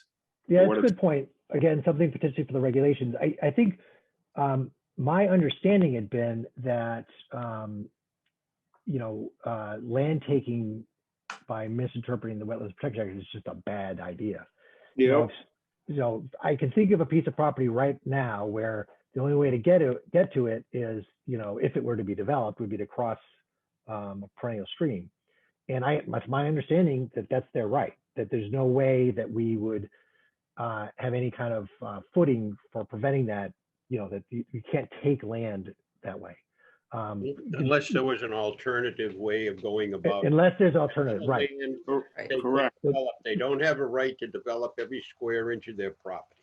I agree with you, Walter. And as do I, Walter. I was implying that there's no, that an alternative analysis would indicate there's no other options. Okay. Yes, but I agree with you, Walter. So yeah, that was just my understanding, Dave, that, that's just the way it worked. John, that's fair enough. And I think, at some point, maybe we should sit down and have a discussion furthermore, but the limited project is an important thing not to overlook within the regulations. I think it should be recognized. And to Walter's point, anytime, like if you go to cross a perennial stream with a driveway, you're pushing an elephant up a staircase, trust me, even under the Mass law, because of Mass Wetlands, the Rivers Act. And I'm not against that. I'm just saying it's already heavy lifting. But I think it's fair enough. The state you know, I was around when I saw when these regulations were developed. My brain was engaged, and that was back in the 85, 86, 87. And limited project was a big one that's important for us to recognize. And I would suggest and it also enables, by the way, further agricultural use and wildlife habitat, and it just makes the Mass Wetlands Protection Act a little easier to work with.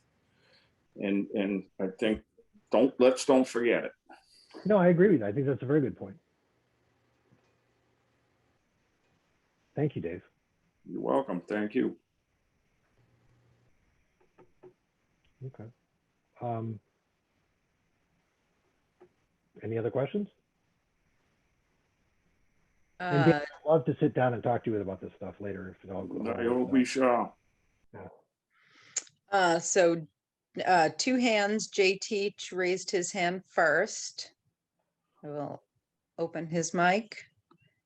Jay, there you go.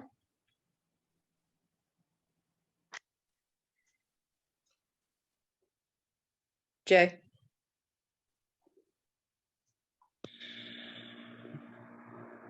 I'll mute my audio. There you go. Oh, it's working now? Yep. Okay. I was attempting to. Well, kinda. Oh, well, it's not working well? No, it's You're not. you're It's just horrible. very far away. You want to talk to the other person first, and I'll try to figure out which microphone it's using. Okay. So Peter Hoffman, you had your hand up. Do you still? Yeah. Whoop. There we go. All right, Peter. Hello, everyone. Thanks for having me. How are you? Good. How are you? Good. John, I don't know you very well, but I respect the way you run these meetings and a lot of what you say. But I must say that some of what you said is disingenuous, and forgive me for being so direct.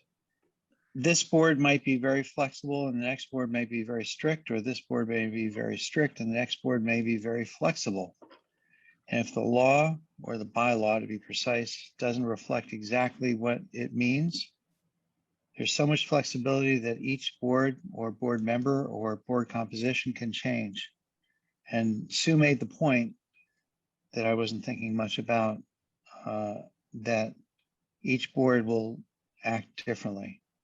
And I think it's pretty misleading and pretty unfair to suggest that the bylaw is adequate if it's not clear. I'd like you to address that before I move on to the next point. I'd like to just say that, you know, Peter, we hear that once in a while. This board is great. The next one, like, Peter, it isn't so. It just doesn't work that way. The law is pretty specific. It isn't so vague that some dictator comes in and ideological against landowners can go and stop you from doing what you want to do with your property if it does not violate the wetlands bylaw. This concept that's thrown out a number of times is a little scary, and it isn't so.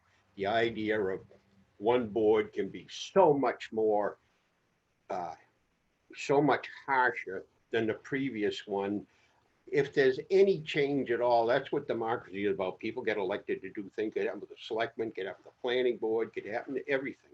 This bylaw is written pretty much common sense, and it is fair, it is equitable. It's been tried and true across the state for decades.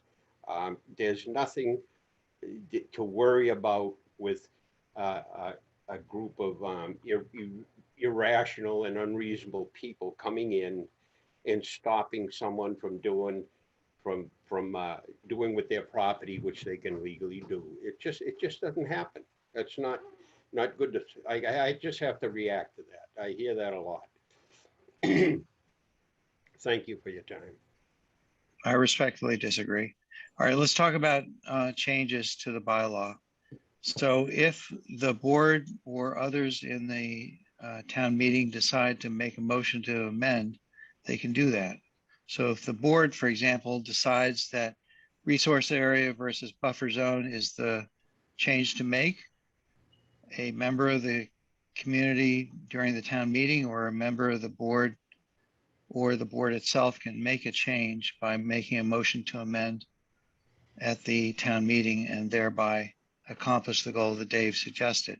I'm not suggesting that it should or shouldn't be changed, but that's an avenue to solve this problem of buffer zone, for example, versus versus a resource area. And I think that resource should be, no pun intended, should be kept in mind. It's a good point. Do you have a third point? And yeah, I do. So I think your biggest problem, the Conservation Commission, or perhaps commissions or boards or committees in general, their biggest problem is that of enforcement. I think your board requires some enforcement tools that it doesn't have.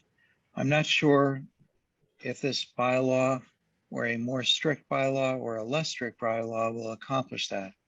Because in the end, whether it be a state DEP enforcement action or a town bylaw is enforced, the town has to fund the battle and has to choose to make the battle. And I think the issue is really more of enforcement. So therefore, a new bylaw may or may not help that battle. And I think that deputizing in some way the town so that the Conservation Board can enforce the laws that exist currently, which is the state DEP laws, is the key to their success. I feel like I'm rambling, but I think enforcement's your issue, and I'm not sure this bylaw will accomplish that. Well, thank you. I think it's worth trying. Again, we really just want people to do the work that has been agreed upon. That's all. Which makes total sense. I just think you need an enforcement tool. Anyway, thank you for listening. Thank you, Peter. Peter. All right, is Jay Teach's microphone? Right, how's that? Is that better? It is better. Ah, thank you. Okay, so I've been trying to get my arms around what's changing from the DEP code to what we're looking for in the bylaw. And it seems to be fairly complicated. I started reading both, one which is untenably long. You talk about the regulations? The regulations are a bear. The Wetland Protection Act regulations are very, very long. Jay, I think you're muted again. Oh, there you go. Okay. So at the end of your introduction, John, you and Walter both said there were no changes between our bylaw and the DEP. No, Walter said that. I did not say that. Okay. I didn't say that. Walter didn't mean to say that. I think what he was saying is that much of this bylaw reflects what's already in the Wetlands Protection Act. That was my interpretation of what Walter was saying. Okay, so I thought maybe I was off the hook on doing the comparison, but now I'm back. I'm just trying to figure out how to understand what's changing. So are the setbacks changing? Are what's allowable inside the setbacks changing, et cetera? Have you got any kind of comparison document, a table or something that shows what's in the state regulations today and what we are asking for? Because it's very difficult to figure that out. Well, particularly because there's both the Wetlands Protection Act and the Wetlands Protection Act regulations, and they're different documents, and comparing them all is a bear. Yeah, well, it's hard for you, but it's much harder for us. Yeah, no, that's fair. Try to really figure out what's. They didn't make this stuff easy. Yeah. And can you do that? Can you make some kind of comparison table? A table? I don't know. I think that's a senior thesis project. I mean, what I did is I wrote up a list of the things that, you know, that we're doing that are actually different as opposed to just repetitive. And I circulated did? that. Yeah. Is that Yeah, available? you went over those at the beginning of the meeting. Yeah, I can just email it to you right now, Jay. Okay. Maybe. I mean, actually gotta for make sure. example, the 25-foot no touch zone, that's the town, not the state, right? That's correct. Okay. So Oh, again, the background to that is that there's been a 25-foot no touch zone policy for, I don't know, since Walter created it in the 1800s. No, wait, hang on. Excuse me, John. Excuse me. 1950s. That was more like 1600. No, Yeah, there you go. just kidding.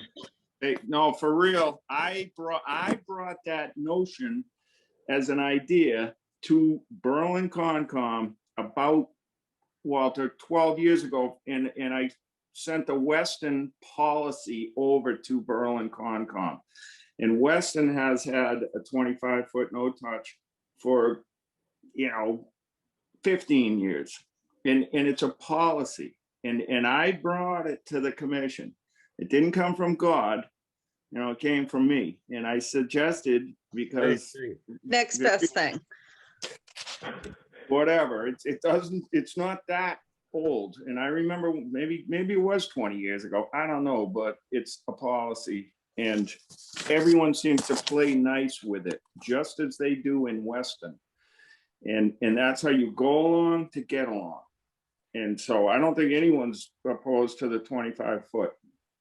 Well, I mean, interestingly, Dave, a lot of this, Jay, I just emailed you the thing.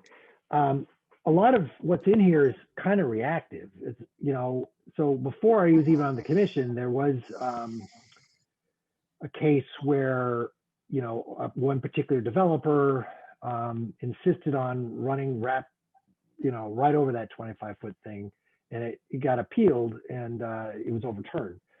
And more importantly, there's been case law. This wasn't case law. There's been case law from other towns where the policies were determined by the courts just to not have any teeth. So like 99% of the time, people say, fine, yes, that makes sense. 1% of the time they don't. So this is really just for that kind of 1, maybe 2% of the time. That's it. The only time that I can remember where somebody purposely violated it was they were pissed off, they purposely violated, and then they retracted it. And they went back to the 25-foot. I can't remember another time. So it's some of this stuff is just reactive. It's just like there's occasional cases that come up, but most of the time it's not a problem. And John, again, I respect it. I just wanted to take credit for bringing the 25 to Berlin. You get the credit. All right. I take it all away from Walter. No, we worked on it. We spoke together about it before, and I gave him the writing on it. But it's a good idea, good policy, be good regulation. But if you put something like trimming in the 25, what are you really doing? Again, that was something that was sort of in the template. In retrospect, I probably should take it out because you're right. There's no way that we're going to regulate that. It's just not going to happen. Good enough. Yeah. Right, but isn't even that defined in the Wetlands Protection Act as to, like, regular maintenance is allowed right in the act, under the act? Yeah. That's subjective, Carolyn. Yeah, exactly. So I mean, I understand what you're saying, Dave, but I also don't know that, I don't know. I don't know that one word. Yeah. Well, because there's also forestry regulations, which we're not dealing with at all. We would never deal with. But that's a whole separate thing, because you have a right to forest your property for personal use, 10,000 board foot. So 50 cordwood. Yeah, that's a lot of wood. Anyway, Jay, getting back to you. So I just emailed you the thing. Did you have any other questions? That's helpful. I'm just reading through it, yeah. Right. So should we make that document that you just sent to Jay? If you want to send me that, John, I will post it on the website. And there is also, John had gone through the bylaw and highlighted all of the things that are duplicated in there from the Wetlands Protection Act to make it clearer. And I haven't posted that, but I can if we think that's helpful. I just don't want it to be confusing as to why I'm posting the bylaw and it's all covered in green. Yeah, I don't think we should post that. I mean, I can share it with you right now for after I send you the notes. I just sent it to you, Carolyn. Here, let me. See, Carolyn, what I think would be best, this thing is less than a page, we're just bulleted and it's very helpful. Yep. But the only thing it's missing is that there are definitions in here that are needed. So you've got isolated land subject to flooding. And well, that's how we kept it to a page. Intermittent streams. But if you put maybe at the bottom, like just put it a definition, what is intermittent stream? Jay, if you're willing to give me some feedback about what definitions you want, that would be great. You've been hired. I just hired you. Well, thanks. Because then you'd have something that's no more than 2 pages that any one of us can read. And sure, absolutely.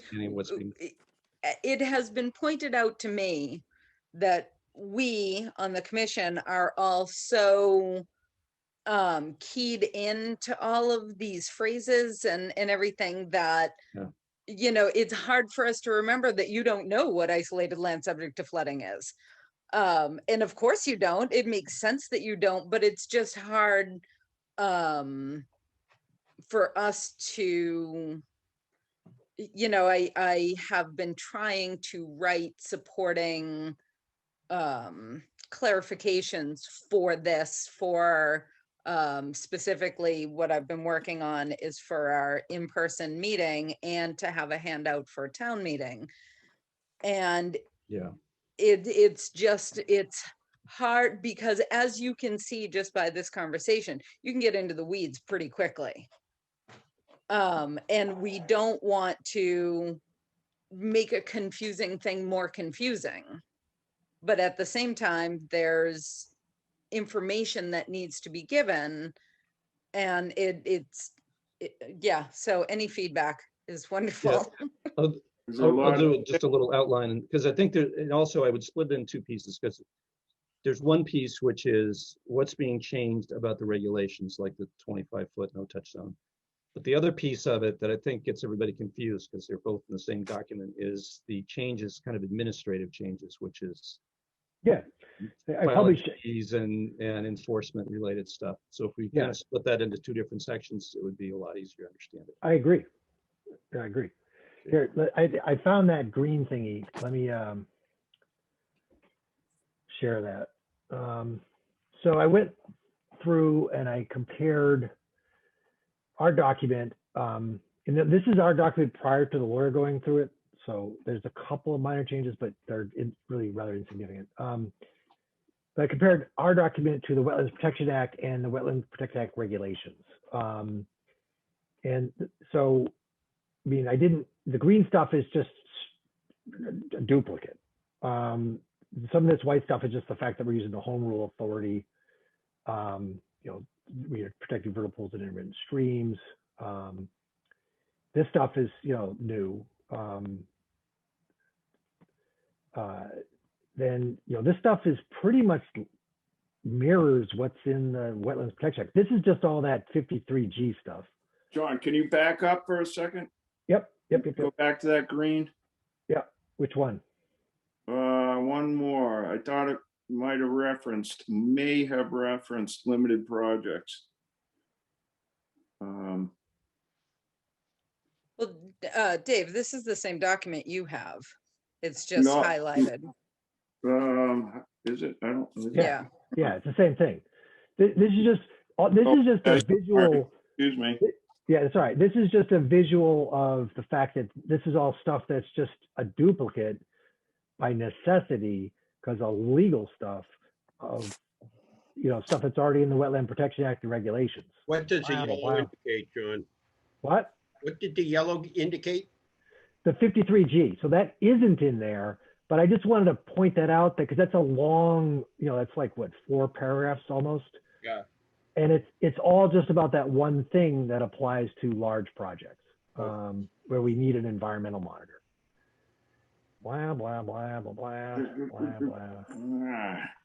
So, it's just a lot of it is just repetition.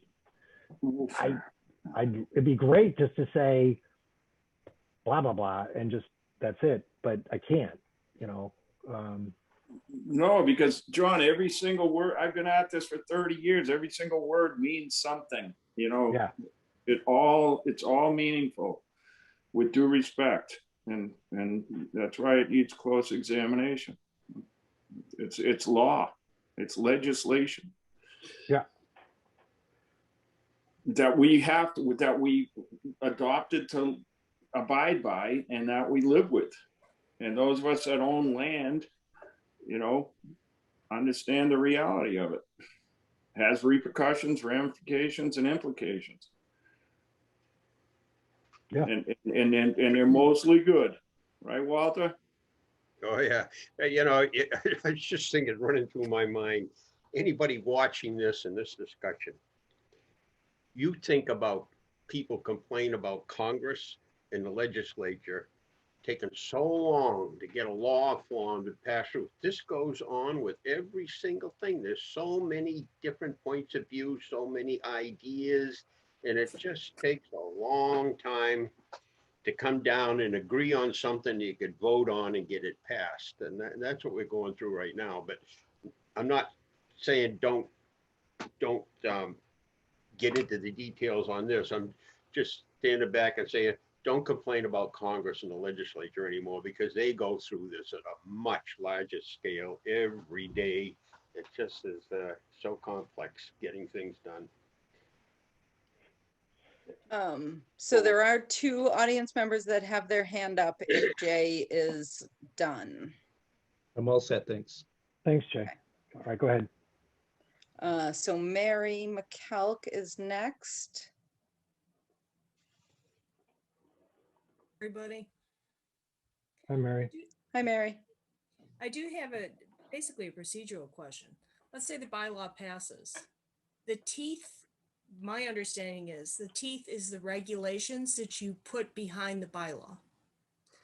No, the clarifications is the regulations. Because the regulations can't really do, the only exception would be how we decide on, the fees for like an RDA. If you look at the regulations under the current Massachusetts bylaws, if you look at what the actual law reads in the regs or on the site is very different than the inch thick regulations that you referenced yourself. Yeah, I agree. Okay, so I'm just trying, let me finish my thought, please. So in order to enact your bylaw, aren't you going to need specific regulations to be followed by whoever is enforcing them? And if you do, will they go up in front of a town meeting, or is that something just the Concom can do on their own without any input? Well, not without a vote, shall we say, yay or nay? First, the background. So every single wetland bylaw from other towns that I've reviewed also has follow-up regulations. My experience of reading them is a lot of it's quite repetitious. The regulations, to my understanding, are something that's actually presented to the select board as opposed to town meeting. That's my understanding. So the homeowners, landowners wouldn't have a say in those regulations, just the Conservation Commission and the select board. Well, except that's a lot. I mean, so again, we serve at the discretion of the select board. We're appointed officials, and that's we have oversight. They can dismiss all of us, frankly. So your answer is yes, it does not go in front of the town meeting. It is up to the Conservation Commission and solidified by the select board. Is that my understanding? I believe there are hearings involved. Right. We can weigh in, but we don't have a vote. No, you're correct. They're not voted on. You do vote for the select board. Right. But that's very different than whatever regulations are put into place. It's different. I mean, you still have again, this is a small town with a lot of people being able to influence what goes on. I mean, we're not, I see the regulations as doing some fine tuning. I would definitely not describe it as teeth. When I read through, the only thing that allows some discretion would be the issue around what fees to impose. But my approach to that was I did a survey of local towns that have bylaws and what fees they impose. And I figured I'd just kind of benchmark in the middle, so that it kind of makes sense that I'm not, that's something that's sort of acceptable within Worcester County, or whatever. But I don't see the regulations as some sneaky way for us to sort of get extra authority and manipulate things. If I may, Mr. Chair. Yes, Dave. I think what Mayor McCall may be trying to drill down on is it's a simple question. We're going to develop a bylaw, presumably, okay? And that bylaw, just like the Massachusetts Wetlands Protection Bylaw, is refined within its pursuant regulations. And the regulations, which I happen to have right here, and they're well worn, as you can see, they are an inch thick, whereas the bylaw is about 3 pages or 4 pages. And so, again, the refinement this is like a dictionary. These regs are like a dictionary to the bylaw. And I can see her concern in that if, the weasel's in the woodshed. It's an old saying, the devil's in the details. If you put together a bylaw which is acceptable and voted on a town meeting, and I don't know the answer to this, a year later you're going to put together regulations that put, as Mary might have said, teeth into the bylaw that some people are unaware of. And if so, I would suggest that it needs to be, vetted publicly. That's reasonable. That's the point. Yeah, that makes sense to me. Again, I'm not trying to do anything secret. Yeah, Mr. Chairman, if I may, Dave, could you just give a specific example where you think regulations would take the bylaw, which we vote on, which is the law, and make it more onerous than it is? Limited project status, period.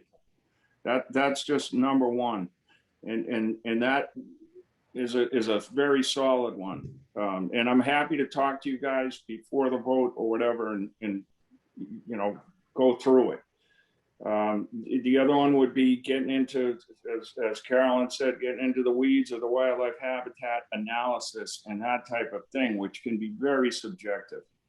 And the other one is the Riverfront Protection Act and this 200-foot buffer zone versus 200-foot riverfront area, which is somewhat cloudy in this document. And that's not to your fault or anything, but it's confusing.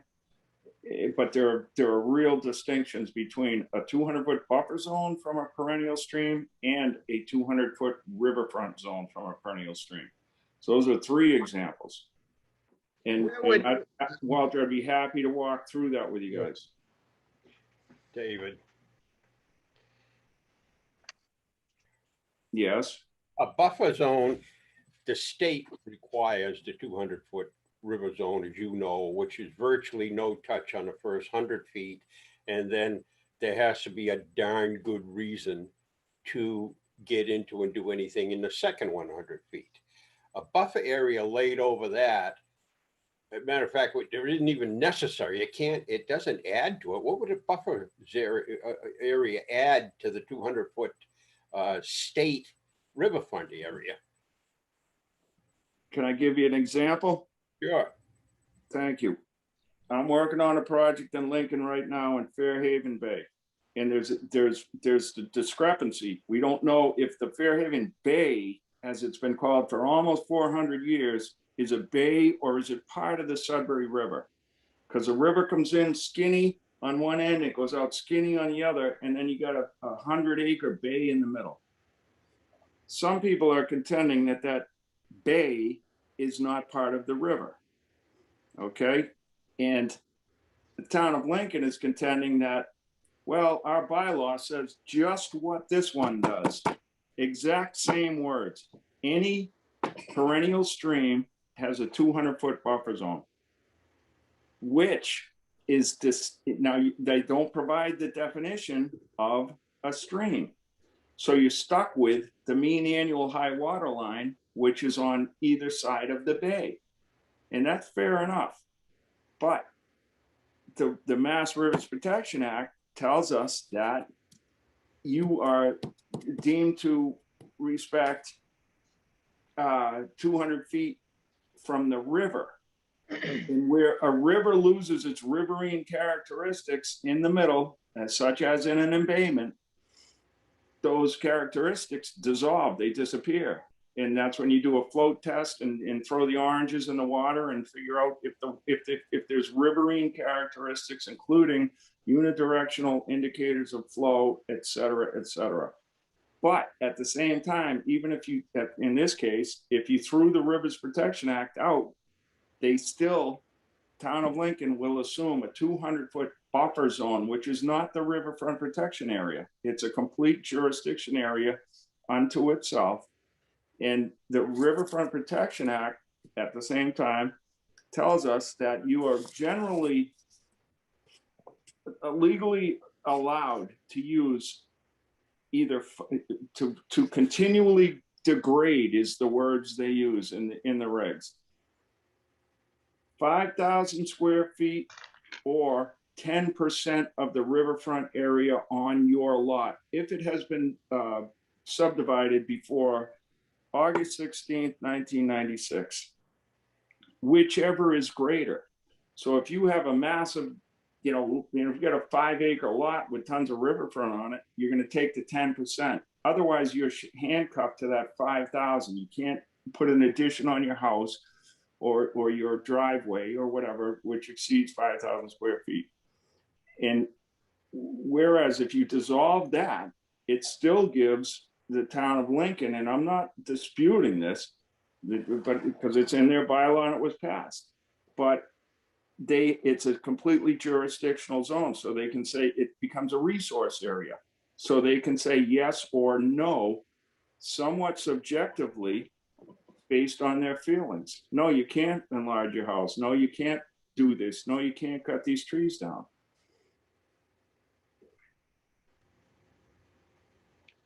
And I know that's kind of a wordy answer, but I think that pretty thoroughly explains it. Well, as you were talking, I was trying to think of a place in Berlin that would be applicable, and I couldn't. As was I, Walter. And I knew you were going to say that. And it doesn't apply. Yeah, I don't know what's going on in Sudbury or Carlisle, but it's no, it's good for the goose, good for the gander. It becomes legislation, it becomes law. With all due respect. Dave, do you think we should add any more protection to our water resources in Berlin than the state law? Yeah, that's a great question. And well, you know, one of the yes or no? I'm not going down that road, but I'll say this, as I've said to others, Walter, if you take a ride, and I've said it to you last week, if we take a ride around town at 9 o'clock in the morning, there's 7 job sites going on, gangbusters around here. So are we developing a zoning tool or, you know, are we truly committed to further wetlands protection? This is a non-zoning bylaw. John, if I could, one more second, because I'm going to compliment the board. As I said several years ago at the town meeting, your commission has done like a super commendable job and I've been part of it in conserving the resources of this town. I just, you know, want to make sure that nobody gets run over here, and that doesn't mean me. I have no fight and no dog in the fight. It just, you know, whatever. I'm done. Dave, do you believe that this bylaw will run over people? I haven't had a chance to read it thoroughly, and offhand, I would say no. Thank you very much for that. Thanks, Dave. I want to get back to Mary because she had been the one that started all this. Yeah, and she has raised her hand again. Okay. No, I think that was just a double click. Sorry about that. Okay. Oh, that's okay. Thank you. I'll lower your hand for you, Mary. All right, we've got Sue Regaria has raised her hand again. Right there.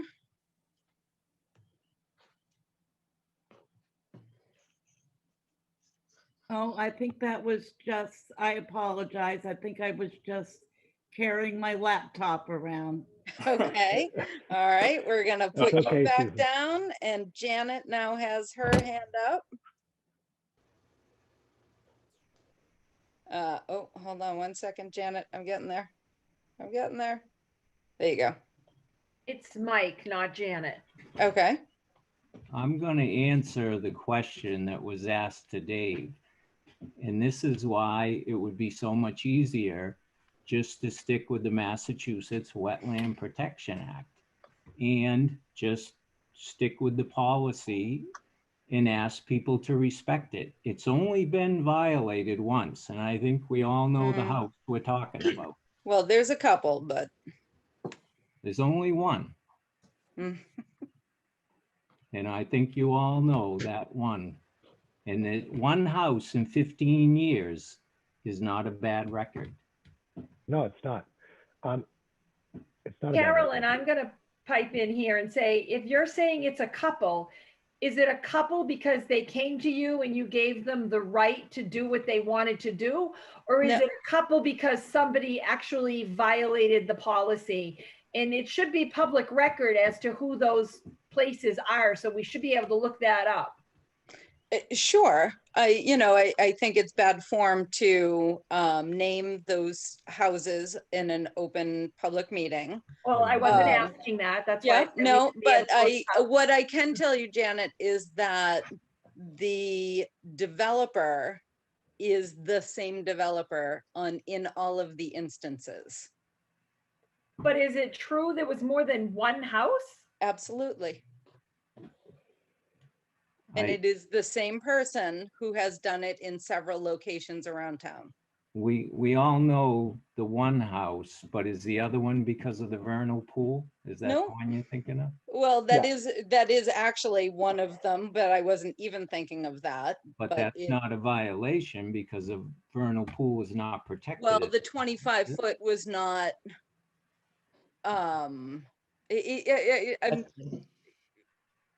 The point is that we all know, and absolutely 100% most people have been fabulous about it.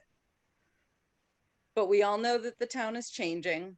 We all know that the people that are starting to turn to look towards town are not necessarily going to do us the favor of honoring a policy. And I feel like it's naive to believe that they will.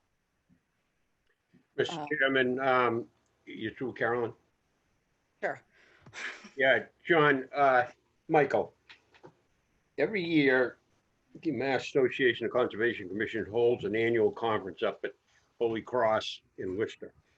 Virtually every town in the state has representatives there. They have workshops for conservation commissions. They always have at least 3 workshops on local bylaws. Most of those workshops are taught by people from the Massachusetts Department of Environmental Protection, and indeed some from the EPA. They all urge strongly that local towns should beef up on their what they call minimum code. It's a minimum rock bottom code, and towns should beef up on that in a number of ways. Typically, for no other reason, each town has different geology and hydrology and whatever. As a result of that, over 60% of the cities and towns in this state right now have bylaws, many of which are substantially more stringent than this bylaw. So in response, Michael, and I've been on the Conservation Commission since the 1980s, not 1880, 1980s.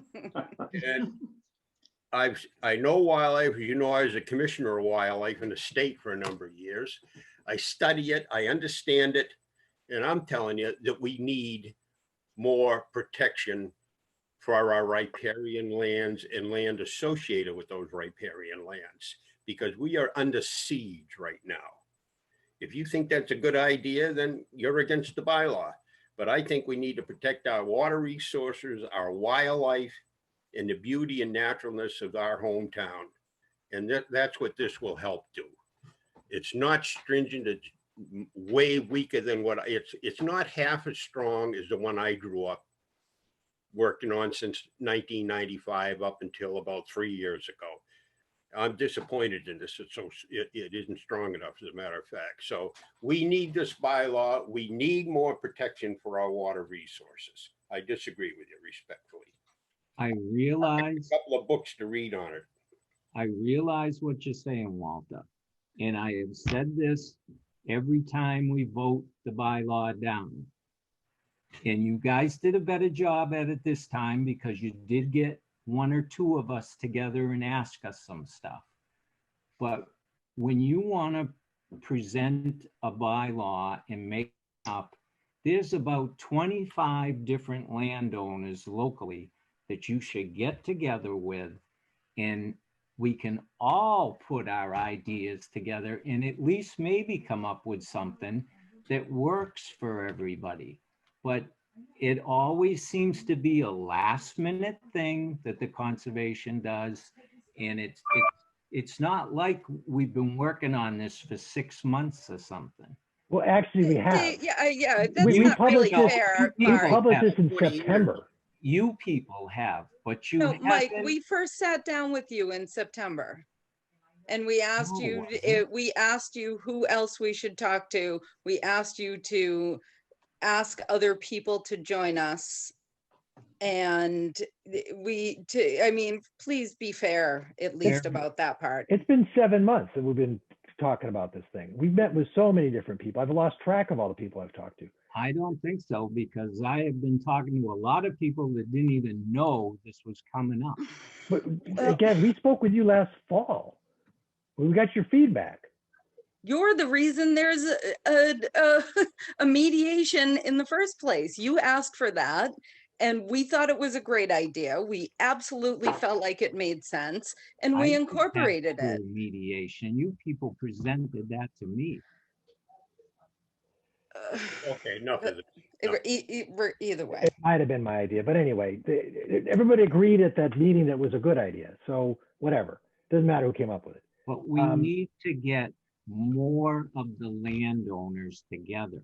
and work on this thing. And you might come up with something that helps you, but it always seems like not enough people are involved in it. And Michael, Go ahead, I've John. talked with you. We've talked to you in meetings. I talked to you down the garage while you're under a truck working on something. We've talked to you here and there, and you still haven't budged. So, you know, if you're ideologically opposed to any kind of more protection of our water resources, then you're ideologically opposed and nothing's going to change your mind. You haven't budged an inch. Because it affects other local people that you don't get involved with. I This don't needs to know. be a meeting that is huge. You can't even have a big enough meeting in a pandemic time to be passing a bylaw. Well, there's no And my limit response as to to how that many. is actually Zoom has made it, people are used to using Zoom, and we've actually probably been better able to sort of reach out to people and get their input. A lot of the landowners are older and they don't do Zoom.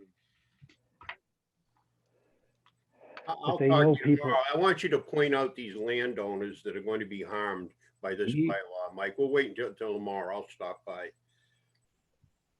Because I don't know them. They've been fed some false information and been hyped up, and they're, oh geez, these townies, they're gonna come and sneak something in on us and take charge. You know, it isn't so. It simply isn't the case. We're trying to protect the water resources for future generations. I realize you are, but you know, none of you people have skin in the game. You don't own a bunch of land. Well, we all own some. Yeah, that your house is And on, and some of you. I can live- open my living room some window of and you you live can. in houses that have driveways next to a wetland, have backyards in a buffer zone, you know. And none of what is here can be considered land taking. Right. There is nothing, Dave, am I correct in that? There is nothing in here that Well, can, 25-foot no touch might be considered that. and that's the one part of it that he agrees to. Right, right. I don't think the 25 is being contested, Mike. Is it? No. But I think I would just beware the language that you're defining it, like, you know, no trimming, no cutting. It's like, what does that add up to? Someone's going to be running to the Conservation Commission every other day. Well, I got to cut down a willow tree in my 25-foot no touch because of this, that, the other thing. And you're gonna need someone to answer that question, and it's not always going to be Walter Bickford or Preston Turner or Carolyn McDonald or John Aney. It's going to stand as legislation, and that's I bear witness to that. Excuse me, Carolyn, if I may. You've got to think into the future, and you guys have done a wicked good job and I've been here 22 years, and so I can speak. I can actually stand my ground. You've done a great job. You did right by me with my thing. I've been involved with Walter with a bunch of conservation issues, et cetera, et cetera. You just have to pare down the verbiage somewhat. And if you got someone coming to you, you know, can I put a bird box up in my 25-foot no touch and clear out a spot, you know, for a bluebird or whatever? You need an agent, and this is tumbling down to an agent. You got to have an agent in this town. Got to have a professional making the calls. Mr. Chairman, Dave, I got to, you know, we need to have a beer and sit down and talk about this offline, but I mean, you're simply wrong. I mean, this idea, you know, I having coffee with the chief of police this morning, as a matter of fact, we're talking about, you know, policing and all this George Floyd thing and how it's impacting everybody. And there are some police that'll stop you for the sake of stopping you. Others, they'll let minor violations go by. I disagree with you on the enforcement. If it's a town, you're better off. You go hiring an agent, they've got to justify themselves. They bother you and pick on you for anything else. You know, this morning I went down back. The multiflora rose are starting to leaf out, so they're easy to identify. I put orange ribbons on every one of my property. And when things dry up a little bit, I'm gonna go down and cut those in the middle of the wetlands. I'll also cut down the European buckthorn in the middle of the wetlands. I have a duck house up in the wetlands. I'll put a bird box up in the. I helped you put the house up. Nobody is going to complain. I think you're hyping something up that isn't there. I mean, And very specifically, this bylaw allows the removal of invasives. And That, Yes. Walter, I think we should have a coffee or a beer or something about that, because I'm just educated to the fact of the matter. For 30 something years, I've been doing this. There's A and there's B and there's no C. It's black and white, what's in the regulations. And at some point, it's going to come down to someone, bucking them, unless you can enforce them. If you can't enforce a law, then you shouldn't levy it.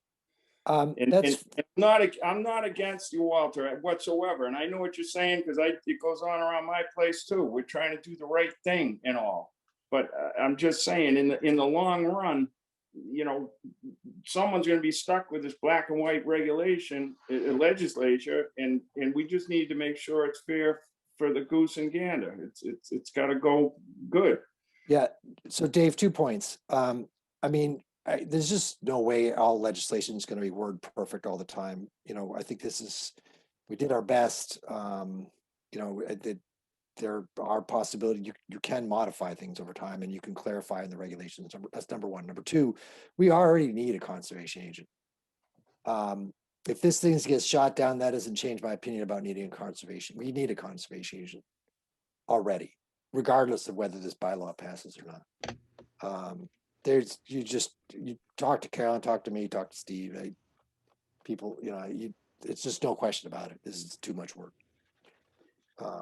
Administrative, it's just all, it's like contacting an administration, and how do you do this and how do you do that? And John, that's, if I may interrupt the chair, that's what I'm getting at. And I'm not trying to sell any position or anything else. I'm talking about the reality of the situation is you have to draft someone in here, because you guys can't do it all yourselves if you have some sort of somewhat onerous.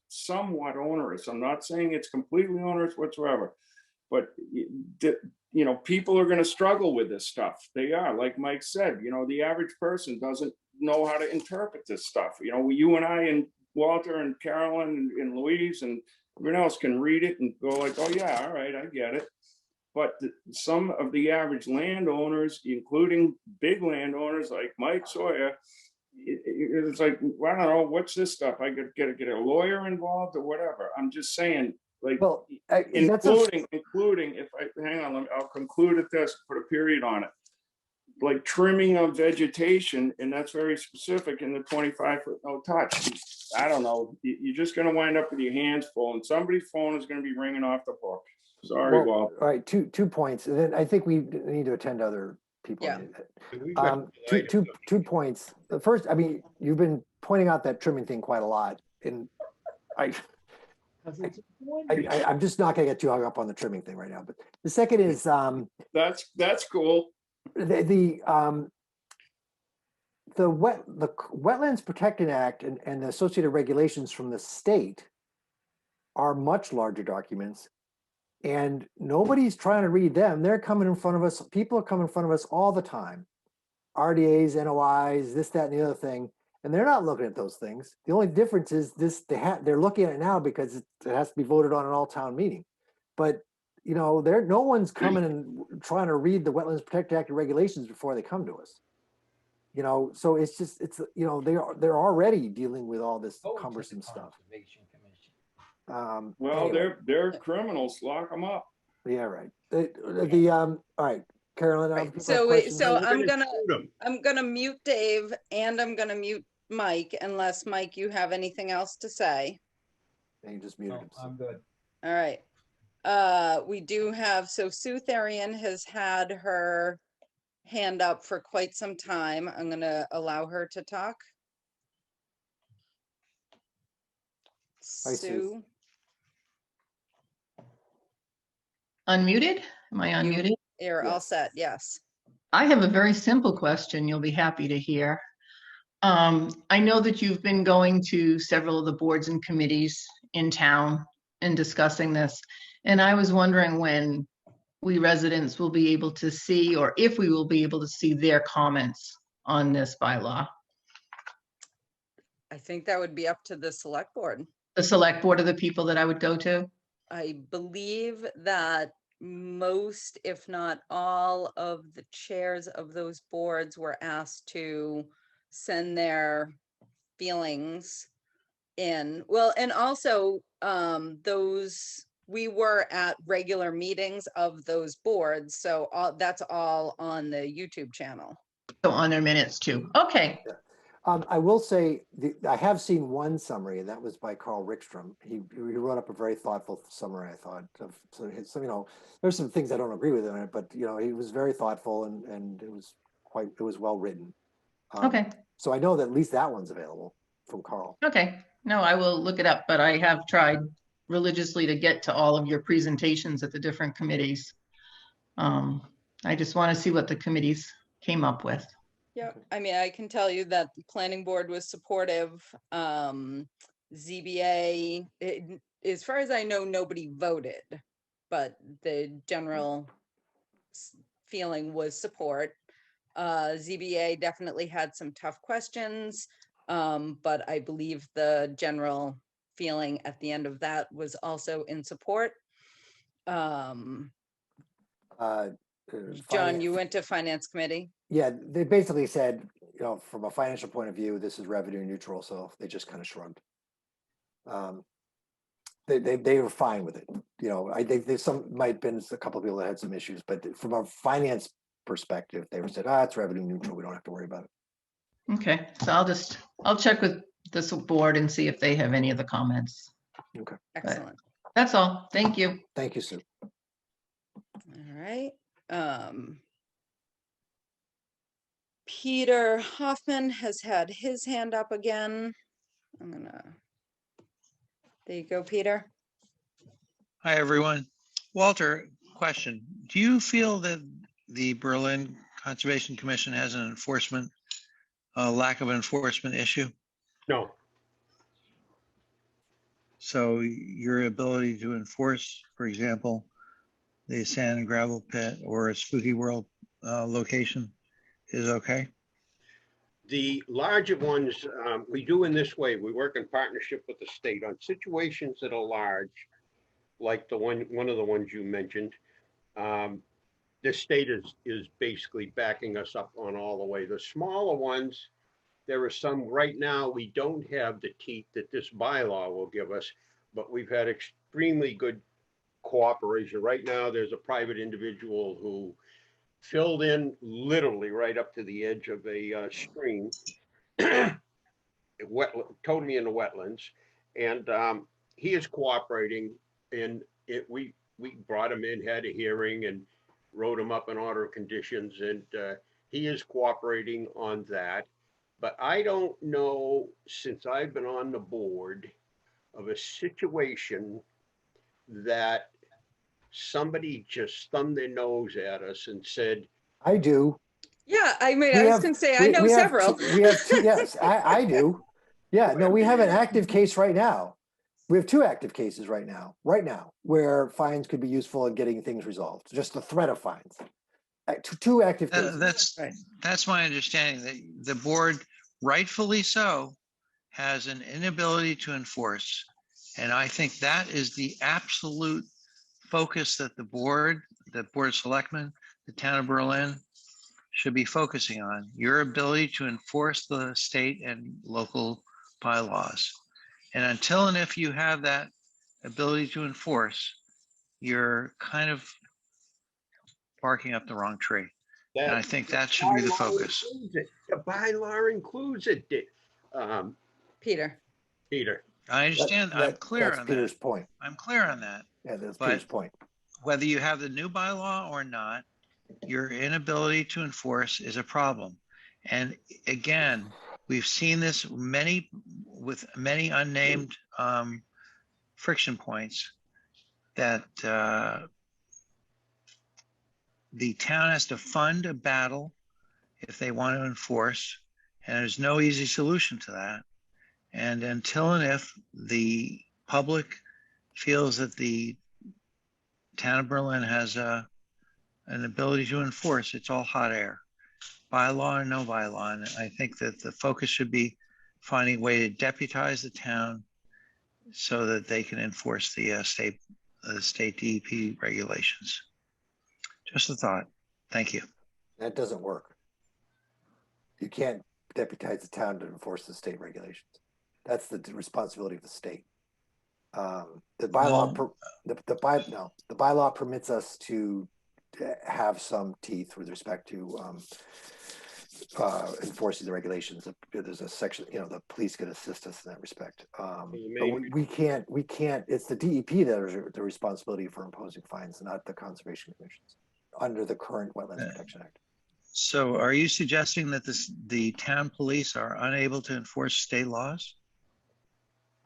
They're not going to get involved with the DEP. That's going to be a different bailiwick. Yeah, they're not. So the DEP, the DEP would have to the DEP would have to initiate it. They're not initiating because they're understaffed and overwhelmed. I understand that, but state law is state law, and the town police have the ability to enforce state law. They do it with speeding tickets. Right, but they're not going to do anything in the absence of action from the DEP. And the DEP agrees with us. They just don't have the resources. I'd be shocked if there's no ability to enforce state law. That's not my point. No, but with due respect, that's my point. I know that these state laws exist. But they're not going to be enforced because of the state's underfunding DEP currently. Okay. All right. Thank you. You're welcome. Any other questions? My brain is starting to turn into pudding. Yeah. So Janet and Dave both have their hands up again. Janet first. Mine's just a clarification on the question that Sue just asked.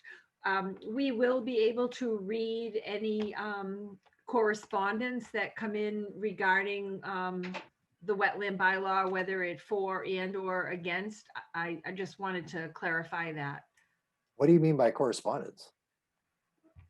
Well, I was at the selectmen meeting last night and they referenced that you received a wetland comment from Mr. Wickstrom and you didn't read that in your email and correspondence. So I just wondered if that was going to be available to the public. Ask Carl. I thought that went to the select board and we were just copied on it. Yeah, we were copied on it. That wasn't sent to us. That was sent to the select board, as far as I know. Oh, I thought it was the other way around.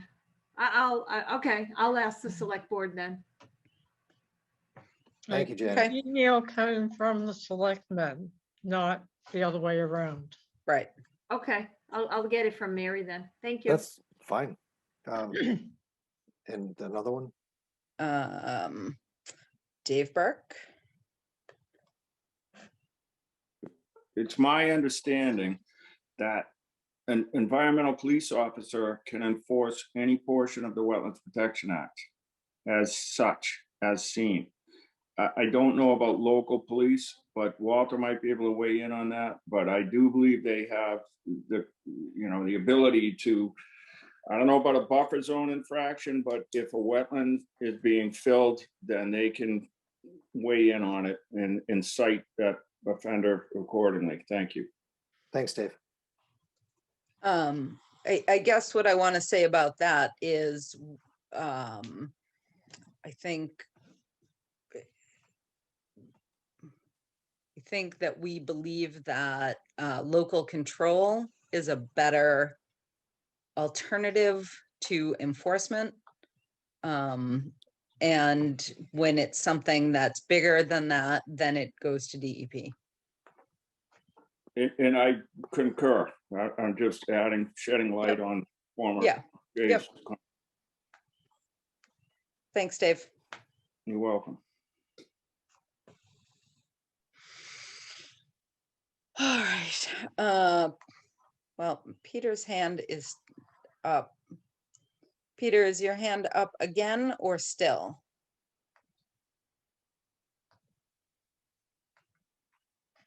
My hand is intended to be down. My apologies. Okay. That's okay. All hands down? All hands appear to be down. Janet did remind me, I actually had, I had intended to ask people, because everybody got a copy of Carl's letter. I read it, like I said, I thought it was well written, did agree with every point. If I have time this weekend, I may sort of respond to Carl, but I'd simply forgotten to mention that we had all received that. So there. All right, I think we're gonna call this to an end. We're first gonna end the hearing. Louise, is your hand up on purpose? Yes, I just wanted to comment that I've talked to quite a few people about this bylaw. And most of them are totally amazed that we do not have the right to use fines. They think that the 25 no touch zone is already a law. So, you know, it just seems like most people don't think that we're asking for, you know, that we already have these things in place. Or the people that I've talked to are just totally surprised.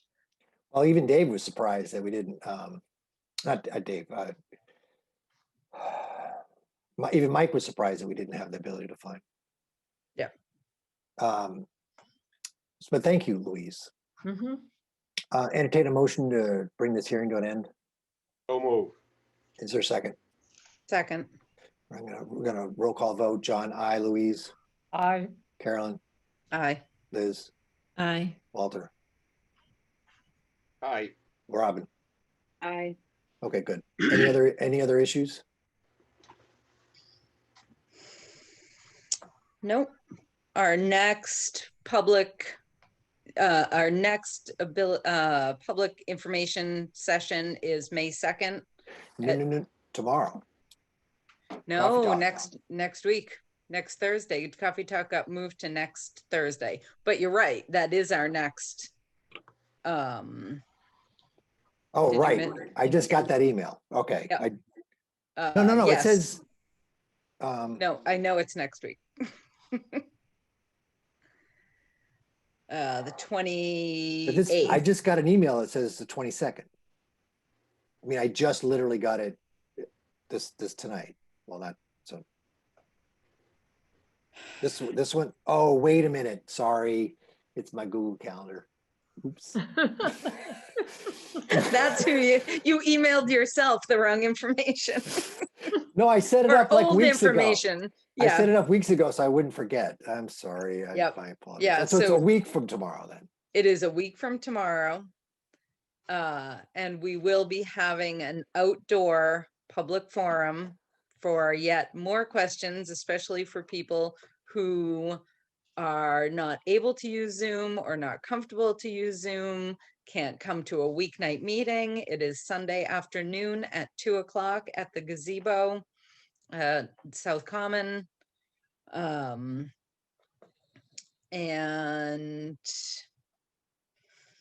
I think that's it. All right. Entertain a motion to bring this meeting to an end. So moved. I think everybody seconded it. Okay. Second, just in case. Okay. Roll call vote. John, aye. Louise? Aye. Carolyn? Aye. Robin? Aye. Walter? Aye. Liz? Aye. Calling this thing to an end at 9:50 p.m.